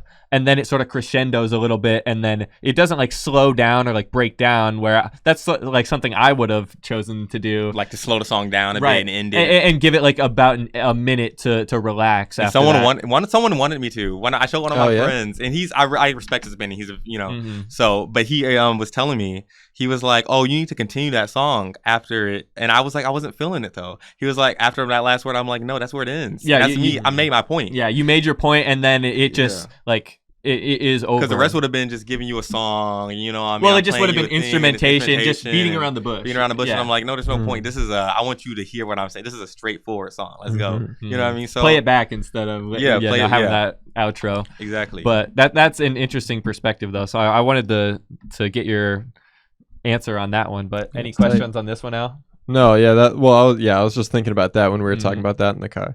I really like the next one with the feature of the girl singing on the next one. Kaya, shout out to Kaya Angelou. Yeah, the title track here. So this is the title track, Blue Sky Renaissance. You guys can go listen to Kaya. This is Blue Sky Renaissance. Sorry, Kaya Angelou. If you haven't listened to her on Spotify, go listen to her. She's one of the best MCs. She is Lauryn Hill's protege. Really? She is so good. She is one of the most talented people in existence. I can't believe I know her. Yeah. Well, I wanted to know, how'd you get like introduced to her and like decide to get her on this song? See, I've known her forever actually, because she went to high school together and everything, but we didn't really talk. She was a few years ahead of me. She's probably like 3 years ahead of me maybe. Oh, okay. So you only had maybe one or 2 years of school together. Yeah, but we have so many people who are connected, so many friends, and last year is when we really became friends, and we hanging out a lot over like a summer and making music. She really got me into making music on my own, because I was already doing it, and I was going to them for the past few years, like trying to do stuff, but it was never working. But she was the force that drove me. It was like, that's awesome. I heard her EP, and she was like, Marcellus, you can do it. You don't need to go to someone else's studio. You don't need someone to make your beat for you. Get in there, make your beat. You got rhythm, you got sound. You know what sounds good. Get in there and do it. That's awesome. She really believed in you then. Yes, she's one of my biggest inspirations. I swear, Kaya is. And so I sent her this song once I, was about done with it. I was like, and your part was on it. And the transitions was there and everything already too. And she sent it back, and with that, just with her vocals. Wow. And so I took those vocals. No even questions asked. You just sent it to her, and then she just sent it. Yeah, I almost cried. I was like, Kaya, because she took that song to a whole nother level. That song literally her vocals really add like a super like ethereal presence, I feel like, too, and it just like fits the vibe perfectly there, especially for it being the title track. I felt like it was really important for that scene to be set and sort of hark back on a little bit of the themes that we've been talking about already, with the project, but it was still like, I still feel like every single song here is a new experience and thought and feeling. And that's what I really like got to commend, because I don't think any of these like blend together at all. And they all like push different buttons like within the hip hop genre. Like they all have, like other their genres, sex. other genres too. Yeah, they all have like their different thing, and especially if we're ready to go into the last one, I felt like the beat on the Old Skin was like the most like unique out of all of them on there. I thought that was so really you produced cool. that on Old Skin? I produced all these except for Star Child. Wow. And this one gets more into like it's like the electro, like it's kind of like EDM type background, and it's like video game type, like inspired. It sounded like we're talking Old Skin. Yeah, Old Skin. Well, we don't want to brush by Blue Sky Renaissance. I want to talk about that. Talk more on this, because this one deserves. This is one of my favorites. This one. So starting off, the type of vibe that I really was getting, and as I was making it, was like we're driving. If I was driving through the city right now, Rock Island, driving through Quad Cities, and I was, let's say, like we just, because each one, like even though they don't like, they're not the same sounding song, I think they transition well into each other, and it's almost like a movie, like you're watching a cinematic piece. Well, it's like different scenes in a movie. Yeah. And this next one, we did the I told him we're going to war, and this is me, driving through the city. Things are dark. We're only about like our negative. We're only embracing our negativeness. In the city that we sit by the stream, people can get down dirty and mean. I'm driving around with my brothers. I feel these dreams transporting me telepathically in my mind. You know what I mean? I'm trying to count hours, run out of time, because I'm like so lost in this like trance. I'm lost in these streets. There's blood in the streets. Can these streets ever make us clean? Really just trying to paint that an image of just like that, like dark hip hop, that dark, that real street shit, grimy, and it's not even like a really street song. It's just more of a really like grunge. We're really here, and I'm just like, and I woke up at like 3 a.m., 4 a.m. to record that, so my voice would be very deep and very raspy. So I would wake up very, very early to do that verse, and so the transition, between the first part of the song and the second part, where Kaya's verse comes in and she's singing, and that was supposed to be like as if I just dropped in the water, you know what I mean? Like you dropped in the water, and can it ever make us clean? I'm asking constantly. Let's say like and I'm like, can this Mississippi ever make us clean? This is like me jumping off the bridge, and it's like this is that deep dive, and you jump and you're like, okay. Here's well, if you've ever taken a jump into a water, you feel that moment of you're starting to propel down. You're like, oh no, and it's like you're at this point where you're losing all hope, weightlessness, and then and all control. But you take a moment and you really see the beauty in everything, because you heal from your badness. Instead of taking the actual jump and falling into the water, you look and right before you're about to dive, you go. And someone grabs you, or some moment stops you, and you're like, hold on. And it's his letter, and the letter that I go into next. And I'm like, I wrote a letter to my brothers. Don't burn before it's written. I tell you, I wish you would try to give yourself some extra credit for all the work you put into the hard life you've been living. And so, scared to cause attention, never seeing your redemption. And so pretty much just like telling him this is specifically addressing my guys clearly, because guys don't know how to heal. Guys, we don't like expressing ourselves. Just wanting to, push it down or ignore it completely. Issues in their lives, or emotions that they don't want to feel, things like that. I mean, as a man, especially heterosexual, where you're supposed to be more masc and not as feminine, you're expected to have it deflect right off you. You're impervious, where showing that is weakness, and from an outside perspective, or what some people would say, but what that really is strength, in my opinion. It is, because you grow out of it. You have the strength to go there and be vulnerable and go to an unknown with how you're feeling and in those things. So we got to get away from that toxicity and that masculinity that doesn't let people it's that clouded judgment. That cloud. You're not expressing yourself. You're because you gotta visit those dark places to be able to heal. You have to address those that lightning and that thunder in your head that's brewing, that's wailing at you, instead of like deciding that instead of ignoring, because the more you ignore it, the deeper it gets, the more you keep causing more and more drama and more damage, turmoil in your life. Yeah, and finally facing it, that's what like really gets you to grow and move forward. That moment of truth. Exactly. And so the next part is kind of like, we're on the beach. You know what I mean? We're on this. Yeah. I really always see, and I'm like, if you go into Rikers Island, there's this part we call Disco Beach. It's kind of sanded up so badly now. Yeah. But like, you know what it is? Yeah, I know what you're talking about. And so I'm like, I always imagine just like with this song, I'm like, that's where like that part picks up at. Like, it's like you see all this happen, and then like I just pop in the frame, and it's these people just partying the fuck up on this beach. And it's like, because like the lyrics are deep. The lyrics are like, telling you some deep stuff. And I'm like, but I'm swinging that shit. You know what I mean? It's like a very like, okay, I feel this. Like, I'm like, make a stream. Like, it was, yes. Let's go. Let's bask in the blue sky renaissance. And this lets me actually explain the name.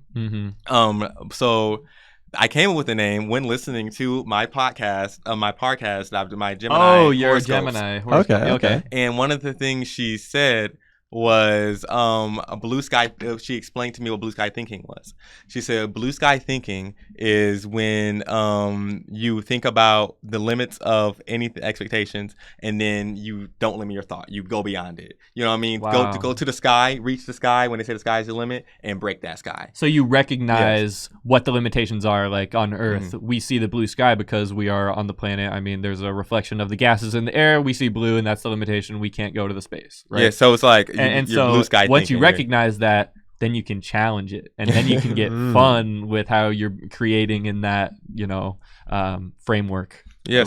So like with it, and it's put it into a sense of blue sky thinking in the sense of just as you act as a person towards people. Like, we're entering a blue sky era is what I kind of thought it was. That's why I'm like, this is a renaissance. It's a whole change. It's a roaring 20s, baby. It's and it's not just me who's doing this. There's so many other people who are healing. People are in some way trying to. That's why people are picking up astrology even more, because people are trying to get their rocks, their crystals together, find that right candle, that right incense, because they want to find their peace. Especially after last year, people are needing that peace of mind more than ever, and that hope, because it feels like we've lost a lot of that in society. So this is my way of acknowledging that. Yeah. Any way of turning it around and finding a way to, do that blue sky thinking and be positive about it. Turning that turmoil and that negativity into positivity, I think, is a way to just briefly encapsulate the project, I feel like, as a whole. And getting that background on the title really adds to that, so I appreciate that. Yeah, I know, definitely. So I love that flute in there too. That flute make us clean, can make us clean. By the end, you feel watching, you hear the water going through, all the way through. And the next song is me at a sink cleaning, like brushing my teeth. Because that's me spitting into the sink. Really? Yeah, it's really, if you like, it is. That's awesome. I tweaked it.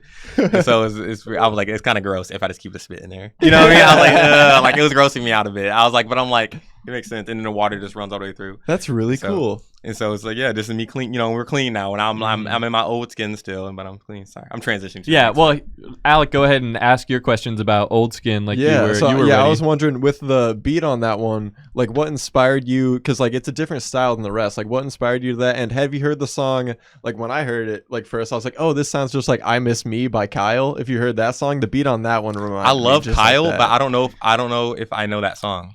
I think it's off of his latest album, Light of Mine. Or no, no, that one was before "See You When I'm Famous." Oh, yeah, because "See You When I'm Famous" is new. Oh yeah, that's the latest album. Yeah, so it's got like it's got like the same type of like electronic something in there, and it's like dun dun dun dun dun. It's like a little more upbeat same vibe, but it's like it's a little video gamey inspired and just upbeat. Yeah. I feel like.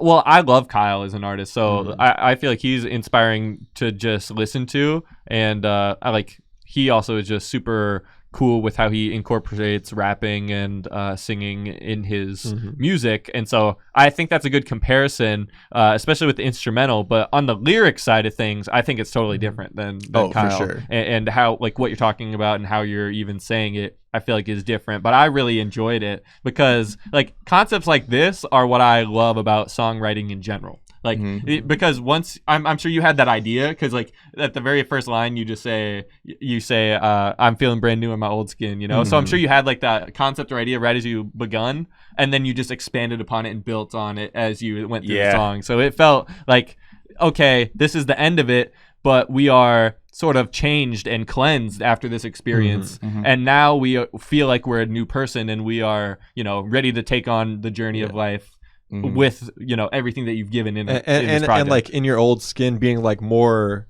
like having a new outlook, but still being comfortable like with yourself, you know, and your past experiences and everything. There's a lot you could just, you know, put into the poetry of the track, but I feel like as a vibe and a song in general, it really encapsulates like you're celebrating now, you know, like this is the end and you're having a good time, like like that party on the beach, like you said, that like this would be right at the end of the whole experience, the last scene where, you know, the characters are hanging out and like riding into the sunset type of thing. Yeah, I definitely wanted to go for a big finale, obviously there, and very Chance the Rapper inspired. I'll say that. I love Chance, and especially with his. That's why at the beginning I'm like, let me give him a little. I mean, I like doing the little voice shouts anyways. So it's funny because I'm like, I love him so much, and I'm like, I don't want it to seem like an imitation. I don't think it is of him. I don't think. But like, I love giving my little ad libs. I love ad libbing a little, so I got it. So I was like, da, da, da, da, da, da. I was like, I'm like, you know, I was embracing my channel right there. I was like, that's my guy. And I'm like, this is how he will finale a song, and I'm like, I love his finales on his albums all the time. And I was thinking, we were talking about it earlier, actually. His Finish Line album with him, Finish Line song, sorry. Yeah, Finish Line song off of Coloring Book. Yeah, Coloring Book, and so and just like that idea that like the pace kind of picks up a little bit with the lyrics as you're going, you pick a bunch of different flows. Like you're not gonna just stay on one. You're kind of just like switching up a bit, you know, switching up the dynamics of it as you're going along. But I didn't want to have a chorus. That was one thing I said. I was like, I wanted this to be like Finish Line. I was like, I want this to be a song with no chorus. I'm like, I want to just get straight to the point because I'm getting Flamboyant on my old skin, and at the end, I'll just give them a little bit of a, all right, let's get out of here. Yeah, like let's boogie. And my musical theater kind of came out in that one a little bit too, because like I imagine like a big finale, like a big band, you know what I mean? Like so. A big number with all of the characters or you know, the whole thing is wrapping up with this one scene. So I think you could really feel that there. And it's funny that musical theater background is really shown throughout the project and especially in this track. So it's cool, man. I mean, I think as a whole now that we can, you know, objectively look at it as a complete project now that we've talked about it track by track. I think there's a lot of really great moments on here, but I have a couple of questions for you about maybe your personal favorites, like some like specific things that you're proud of in certain tracks, or just like bars that you think are like or like what was most fun in like the process of making it. Yeah. You know? Okay.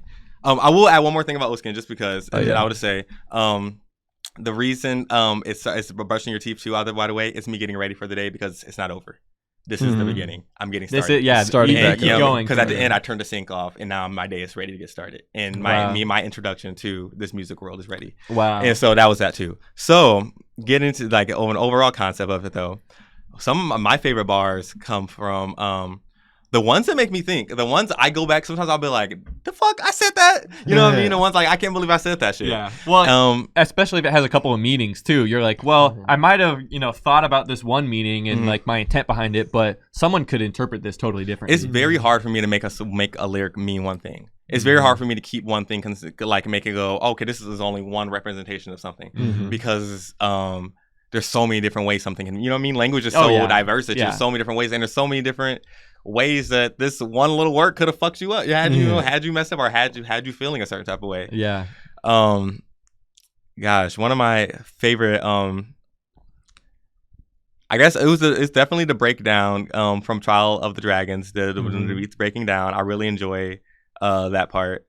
I wasn't ready for this, but Source of Passion, just in the sense of I really appreciate how much people appreciate it, and also the way it flows. So like, well, my mom. One question I had for you about that was, did you have the instrumental before, or did you craft that after you had the spoken word piece? That I had put some instrumental in it, and then I had to craft it some more around it. Cool. Like, it was sort of at the same time. Yeah, it was. Okay. Yeah, that was my curiosity on that track, because I just felt like that, like how the instrumental comes in there and elevates the poetry is like that is something that it was one of my personal favorite moments on there. So it's something definitely that I would like to hear more from you about. I definitely did actually make that because the initial beat was a guitar. I was strumming a guitar and doing a simple it was a very basic, because I don't really know guitar too well. Yeah. I'm still learning. So it was a very basic strum, and I had it going over. I said, okay. And that's what I performed first when I first ever, no, not at the, because then I already had the ambient thing. By the first time who did I show it to the first time? I don't remember, but the first time I was always presenting it, it was always with that guitar background on it. And then I was like, I don't know, let me get into it. Like I'm sure I can make something. Yeah. And I was like, I want something though that makes you feel like you're on a beach. I wanted to give I wanted the instrumental itself to give me vibes. The Beyonce has this film called Black is King, and the first song on it is called Bigger, and she starts off on this beach, and everything's zooming on her, and it's such a calm, like, if you feel insignificant, and I'm like, I want something that reminds me I'm on a beach and I'm waking up on that beach, and I'm like, do you feel insignificant? Time to wake up because you're part of something way bigger, and I want some type of thing to carry me. What instrumentations? And so I made the instrument first, and then I started adding in like the people chatting in the background, and that just was the from ambiance and noise. And that I like that because that was from when I was a reporter, and I was that's what you sampled that from. Is just some footage you had, and I just put a mic into the air, and it was at a JB Pritzker actually like interview or something like that, and it was at this big old dinner, and I just had the mic there, and I used it because I was going through my old recorder, and I was like, dang, I have all of this sound. I'm like, a few of my things have actually little things from my thing. I don't remember all what, but definitely. And there was one part in there though where you hear Marcellus being echoed at the beginning once, and at the end there's another one, and that's my call, like, it's wake up, bro. Like, get up. That's my mom. Oh, that's beautiful. She in Bottom of the Hill, that same voice, that same exact one that I use in there is in Bottom of the Hill in the middle, where I'm like, she's like, Marcellus. I said, yes, mama. Oh, I remember you saying yes, mama. I can hear your voice better than I can hear hers in the track. I think. Yeah, hers is right before it, and like I like it because you gotta catch it. Yeah, I think now that I know, I'm gonna catch it because I know people don't catch it. I know all the time. I'm like, and I want to put it there in a way of like it's it's a floating thing, but she's waking, like I'm in there I'm just making my music, thinking about where I want to be. She's like, yes, mama, come on, it's time to go do what we gotta do, and I put that in the next one because I'm like, I'm so glad my mom got to be in this album. She doesn't even know it either. You know what I mean? She does not know that, and I'm like, no, you definitely, because I was recording and she shouted it at me from the other room. Oh, she's totally unaware of what was happening. Yeah, that's funny. That's great, man. And so it's like little things like that I got to add in. Well, and I think that personalizes it too. Like it doesn't just feel like it's anyone's song. It feels like your thought and your everything was put into it. But sort of on the opposite vein, I wanted to ask you if there's anything that you would do differently or change. This is something that tortures me as an artist, of listening to my own music where I'm like, oh, there's this one little thing I want to tweak. What if I do it this way? So is there anything particular you could point out? Things that I feel like, if without explanation sometimes won't translate too well, which I think that happens. That's art. You're going to get someone's art and you're going to interpret it, but because I want people to interpret their own interpretations too of stuff too. I want them to be able to pick up their own emotion and what it made them feel in their life. Oh, and how would they relate to it from their experiences? But in Trial of the Dragon, when I'm doing that feel, that's what it should have sounded like. Instead, it was a scream. It was a feel, but I was trying to go for this distraught sound, and it sounded so much better on the headphones I was using and what I was using created. And once I put it out, I was like, it doesn't sound terrible with the master and everything on it, but it won't translate well. People don't actually understand, and it might make them stop listening because at the beginning of the song, and what if someone goes, oh, that's not that great, and clicks out of the song and doesn't want to listen to the rest? I'm like, no, you have to get it. You have to listen to the whole message because it's there. You're picking a piece that you don't want. And I'm I feel like that's also just like a fear. I feel like that's part of this question is like those couple of spots where you're like afraid people might like hyper focus on it or something, where in reality no one's gonna like off of that, no one's gonna turn the track off. You know what I mean? Like surprisingly, most people have told me, like a big majority have said Trial of the Dragon was their favorite. Wow. Okay. Like the first one, I was like very surprised. Yeah, that was the first response I got. That was the first response I got, actually, was Trial of the Dragon was the best. I was like, Wow, really? Out of all of these? Yeah. I was like, okay, because that was my least favorite. Well, I was like, I like it. And you toss it at the beginning, too. I feel like if you toss a track at the beginning, it's most likely not going to be the artist's best pick. It's going to be, setting the stage for the rest of what you are trying to present. Exactly. So, but that was my biggest nervousness with it too, was putting a song that I myself didn't think was the best. I was like at the first one because I was like, well, if I don't think it's the best, what if someone's immediately just like not gonna listen to the rest? And I'm like, I guess I had to get into this mindset, and I always have to remind myself, I don't care if people listen. I care, but I don't. I'm like, it's my art. It's out there. You care about expressing yourself. Yeah, because the right people are going to hear it. Yeah. The right people will hear it. And I don't care if someone else who's not the right person listens and they're like, yeah, this isn't. I'm not listening no more. And you never know if it's a track that you might think doesn't fit your standards or isn't your personal favorite. And then people love it. People are saying that this is what I like. And so as an artist, you got to check your perspective a little bit sometimes too. And sharing it goes a long way, because one thing that I say a lot is, as an artist, you got to let go of it and unclaim it a little bit once it's out to the people, like when you are working on it and you are the one making the decisions and changing things and tweaking it and adding things in and have all of that control, it's yours. It's your song. You can do whatever you want with it in this moment, right? And then the moment that you put it out on a platform or share it, it is theirs. Yeah, it is no longer your thing to enjoy, experience, whatever. Yeah, you can, as it's weird as the creator of something to then go back and listen to it. But I'm like, I made it. You know what I mean? So I have to remember sometimes. But there's also during the creation, it's all about your intention, and then once it's out, it's just all about the interpretation. Interpretation and reaction that those people get to have as their experience with it. Like your experience with it was crafting it and putting your heart and soul into the words and the music and creating something, where theirs is tuning in, listening, enjoying, taking something away from it, and moving on with their life.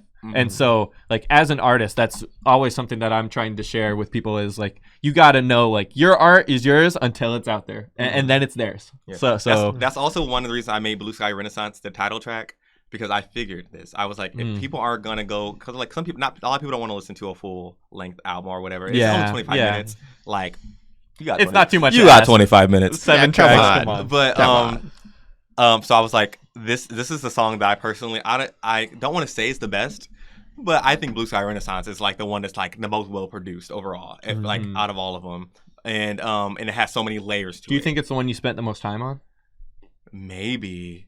I think it depends on like you know what I mean, but it like on what aspect, because like some parts needed like more tweaking because they, like things happen, like Star Child, what happened, the mistake that happened. Yeah, so you had to spend time fixing it. Yeah, but. Excuse me, sorry. But the Blue Sky Renaissance is just one of those that's just like, I'm like, if you listen to this one, I think you'll get it. I think you'll be able to really hear me and be like, okay, this man's got something going for him. And they might like sit through from the beginning to get to that one. Just be like, okay, how do I? Because I'm like, you got to listen to a project all the way through because there's a reason for it. Each time, every song. The reason I knew that my songs are ready is because I saw the music video. In each one. You just close your eyes and you could. Once I was listening to it and I saw the music video playing and I saw it and I put myself and I was there and I was like, this is it. I was like, oh yeah, these are ready now. These are there. You go. That moment of clarity is really like that. You could say a lot about that. Like that's really interesting insight into just turning it then into visuals. It just makes sure that you have that seal of okay, I don't need to tweak this anymore. Like that point as an artist, I feel like is so hard to find, and that's an interesting like approach to find that too, because for that, like that's for me one of the hardest things is I could work on this for years, and just have it be my song. I'm like tweaking it, crafting it, whatever. But when I gotta be done with it, I might not want to be done with it. I want to change it more, so I gotta. I want to remix my songs and make sure so that way I can, I mean? I want to go that would be cool and do that like some really, really off chain, like some like club banger remixes on some of these. That could be interesting. Like, maybe gather horses a little bit more, make it a little bit more club banging. Well, like house music a little bit. You know what I mean? You could definitely do a flip on that. Even Trial of the Dragon. Like, you could do a flip on that for sure. Yeah, so I definitely sent it over to one of my friends, and he said he might work on that. Oh, cool. Something with that because he mixes stuff a lot. Bring out Blue Sky Renaissance Chopped and Screwed edition. Yeah, you know what I mean. The EDM remix or the dance remix. Yeah, the Dark Sky Renaissance or shit. Oh, okay. I don't know. Ooh. But that's cool, man. I think the only other question that we have pertaining to the project is, what have you learned that you plan to implement in your next piece of work once you approach that, whenever that may be? Key takeaways from this project of learning from the creative process. One thing I keep repeating it too is being genuine. That's one of the biggest things I've because people are going to see it. Like, sometimes we're scared to be our genuine selves and really scared to show our genuine and vulnerability, but like, people will see it. People will see it and like love it. Not only see it, but feel it in the music. They'll feel it and they'll want to reinterpret it for themselves, imitate it for themselves. My writing, I think, has gotten so much better. Like, the stuff that I'm writing now in these stuff, it's good, but I think I'm going to be going to a whole nother level with it, just because, like, I'm young, and I'm like, it only can get better. You got time, yeah. And I've been reading so much more than I used to. I've been reading this year, y'all. I'm in the books. Hey. So I'm getting so much information, and I'm just like in so many different perspectives of the world. I'm reading poems, I'm reading actual, like, and I'm like, ooh. I gotta share that with you. It's a phrase that's in a project from Fonte, half of Little Brother, talking about them again. But he has this sort of refrain, but it's like a voice that's sort of like suggesting this in a couple of interludes. But it says, "You're only as old as your ability to process new information." Mm-hmm. And I think about that a lot, because you can, be an age, but you could be stagnant at your job or just going through the motions and not, yearning for more or learning more. So if you can process new information quickly and turn something around from it or learn from it and take something away and share it with people, then like, I feel like that is the key to youth and the key to, feeling like a young person. It just essentially it is processing that information and turning something out of it with that energy that you have as a youth. So that just what made me think of that from what you were saying there. Exactly. And I definitely think too, my production quality, obviously, I think this is so obvious, it's gonna get so much better. Because I'm like, I recorded this all in my bedroom on GarageBand. So I'm like on this laptop, and so I'm like, I got this. I'm like, this is the next stuff. I'm like, I'm working with great people. I'm working with you. Yep. I'm working with amazing people who, there's so many different like things. So I'm like, I'm picking up little things, little antidotes on how to produce, little tips and tricks I can do to change my genre a bit around and get deeper into these genres that I'm trying to express too. So like, if I want to, I can really show that I'm like, okay, I'm going from like a more folkier song to like, we're down south now, and we're you know what I mean? So it's like, even in production style, like cueing a couple of those things that are like key to that genre, just to have that vibe be what it is for that song. That's really cool to hear. And I mean, I'm excited for your new music, but I'm going to be listening to it probably before a lot of people. But I'm very excited. I mean, I don't have anything. Well, I do have some stuff going to probably be coming out, like some singles and maybe some features. Definitely some features. Yeah, next year we've got a lot to even complete yet that we've been in the studio. I alluded to it with 7 last week, and it was towards the end of the podcast. So I mean, right, like we are now, only the true listeners are going to be tuning in. But that QC tape that we're trying to do with local artists, like we're trying to get people features and collaborations in sort of a Dreamville-esque project, even though we're just loosely affiliated with each other, no label ties or anything. It's just people in the same area trying to make good music. So I'm just really excited for next year, and I think your project really laid a firm foundation for what people can expect from your music and just get excited for the possibilities. That's what the next thing I'm excited for, because I think I love how people took it. I like how people took this album, and because I think it's really showing. I'm like, I'm allowed to junk all these genres. You know what I mean? Yeah. I'm allowed to do all these out of the box ideas. And I'm like, oh, I have so many different out of the box ideas that we're gonna throw. Like the idea of music is gonna just be shedded. And I think there's so many other artists and people who are doing that. And I love this blue sky renaissance that we are entering.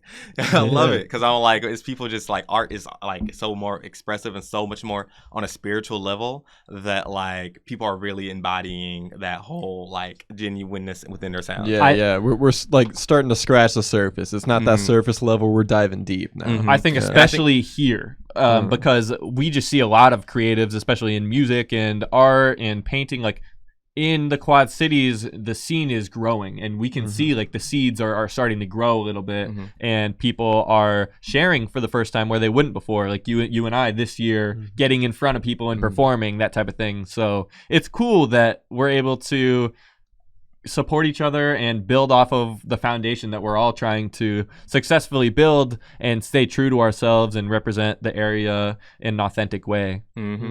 I will give you a little teaser for my next big solo project I'm gonna do with the exclusive. just the vibe that's gonna be. It's definitely going to be way darker than this one was. And I mean, this one was majority positive. Yeah, I would say that you had a couple of moments, you know, where you get a little bit more grungy. Yeah, but overall, it left you. I wanted you to take those darknesses on a high note. I want you to take those messages on a high note. And this one is going to be, giving you those messages and everything. But at the same time, it's gonna be a little bit darker. And I think it's gonna be necessary to really explore the dark parts of myself. The parts of me, because I want to be looking at it from a perspective of a future me, looking back on a past me's like things that got me here, and not just that, and like talking about a bunch of mistakes. I have a couple songs already written for it actually. Oh, awesome! Yeah, and it's not gonna it might not be up for like a year or anything. Yeah, like it's gonna be a while. You're just still forming the ideas, but like it's strong because I've been working on it low key while I was making Blue Sky Renaissance. What I'm really looking forward for your next project is, like, you had a lot of really cool lyrical moments, but I want to get a couple of tracks where it's every single line, you know, that is possible. So dense. Well, with your art, you know it's possible, and you can feel it on this project. That's why I'm like, I think I'm getting close. Yeah, I really do feel, because even like now after this, my writing after this one is already like somewhat different, because I wrote these a while ago. These songs, like while I was writing them, while I was writing the Blue Sky Renaissance along the way with it. And you can already, you already see the depth in it. They'll already see like I'm the people who have been influencing me. You're seeing a lot of a deeper influence, and I'm I'm just ready to show people a darker side. Like, it's not gonna be bad. It's just a different light. It's gonna be a definitely different light. It's gonna be like a if people don't cry by the end of it, I might have made a mistake, and I don't know when it's gonna be ready. So that's okay. Just teasing for the future. I'm excited. Man, we're honored to have had you on a guest on the Boom Bap Bros podcast, man. Thank you, Marcellus, for making the time for us. We really appreciate it. And oh man, you want to do that? Man, I'm just excited for our track that's coming out too. People will be able to listen to it by the time it's out. But Drop It, Pat G featuring Marcellus Angel. Maybe want to drop it for me one time. Yes. Well, yes, we will. We could even we could probably even dive into that track a little bit. But I mean, we touched on it earlier. But just as we're ending things off, I could just say like it was such a fun vibe for us to sort of deconstruct, because my whole concept with that track was drop it, like dancing. It's obviously a sort of not dancehall inspired, but like Spanish, Latin drums and that type of feel on the track.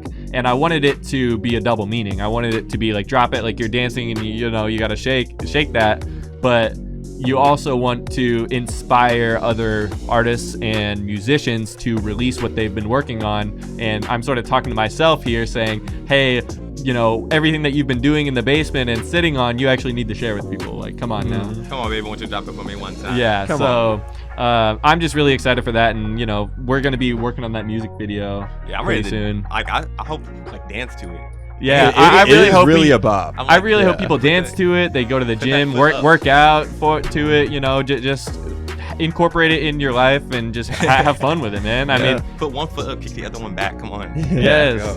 You gotta follow those instructions, man. But thanks for having well, me. yeah, appreciate you. Where can people find you one more time? You can find me on Instagram at Mar on your gram, MAR on your gram, and Twitter at Mar on your line, like timeline. Perfect. Well, thanks for being here, Al. Appreciate you joining us, fresh off the haircut. Yes. Look at him. Look at that man. Look at him. A little bit of a Karen. But Just look at him. Nah, it'll grow. You'll be looking fresh in no time, man. Yeah. But anything you want to add at the end of the show here? Man, I really like this project. I'm excited to, I already got the scoop on yours. I'm excited to see the numbers that's running once that drops. But yeah, this is an awesome episode. I'm loving the interview ones we're doing now. These past couple have been really fun. Yeah, they've been really fun. Yeah, we're gonna keep it on. Yeah, I'm glad that you joined us. We're definitely gonna have you back again. I mean, you're a great conversationalist, and I mean, had some cool insight into things we're reacting to. So just appreciate you as a guest, man. So for sure. You can go ahead and follow us, Boom Bap Bros at Boom Bap Bros on all social media. This podcast is also on Spotify. Go ahead and rate us 5 stars on there. You can find the video versions on YouTube.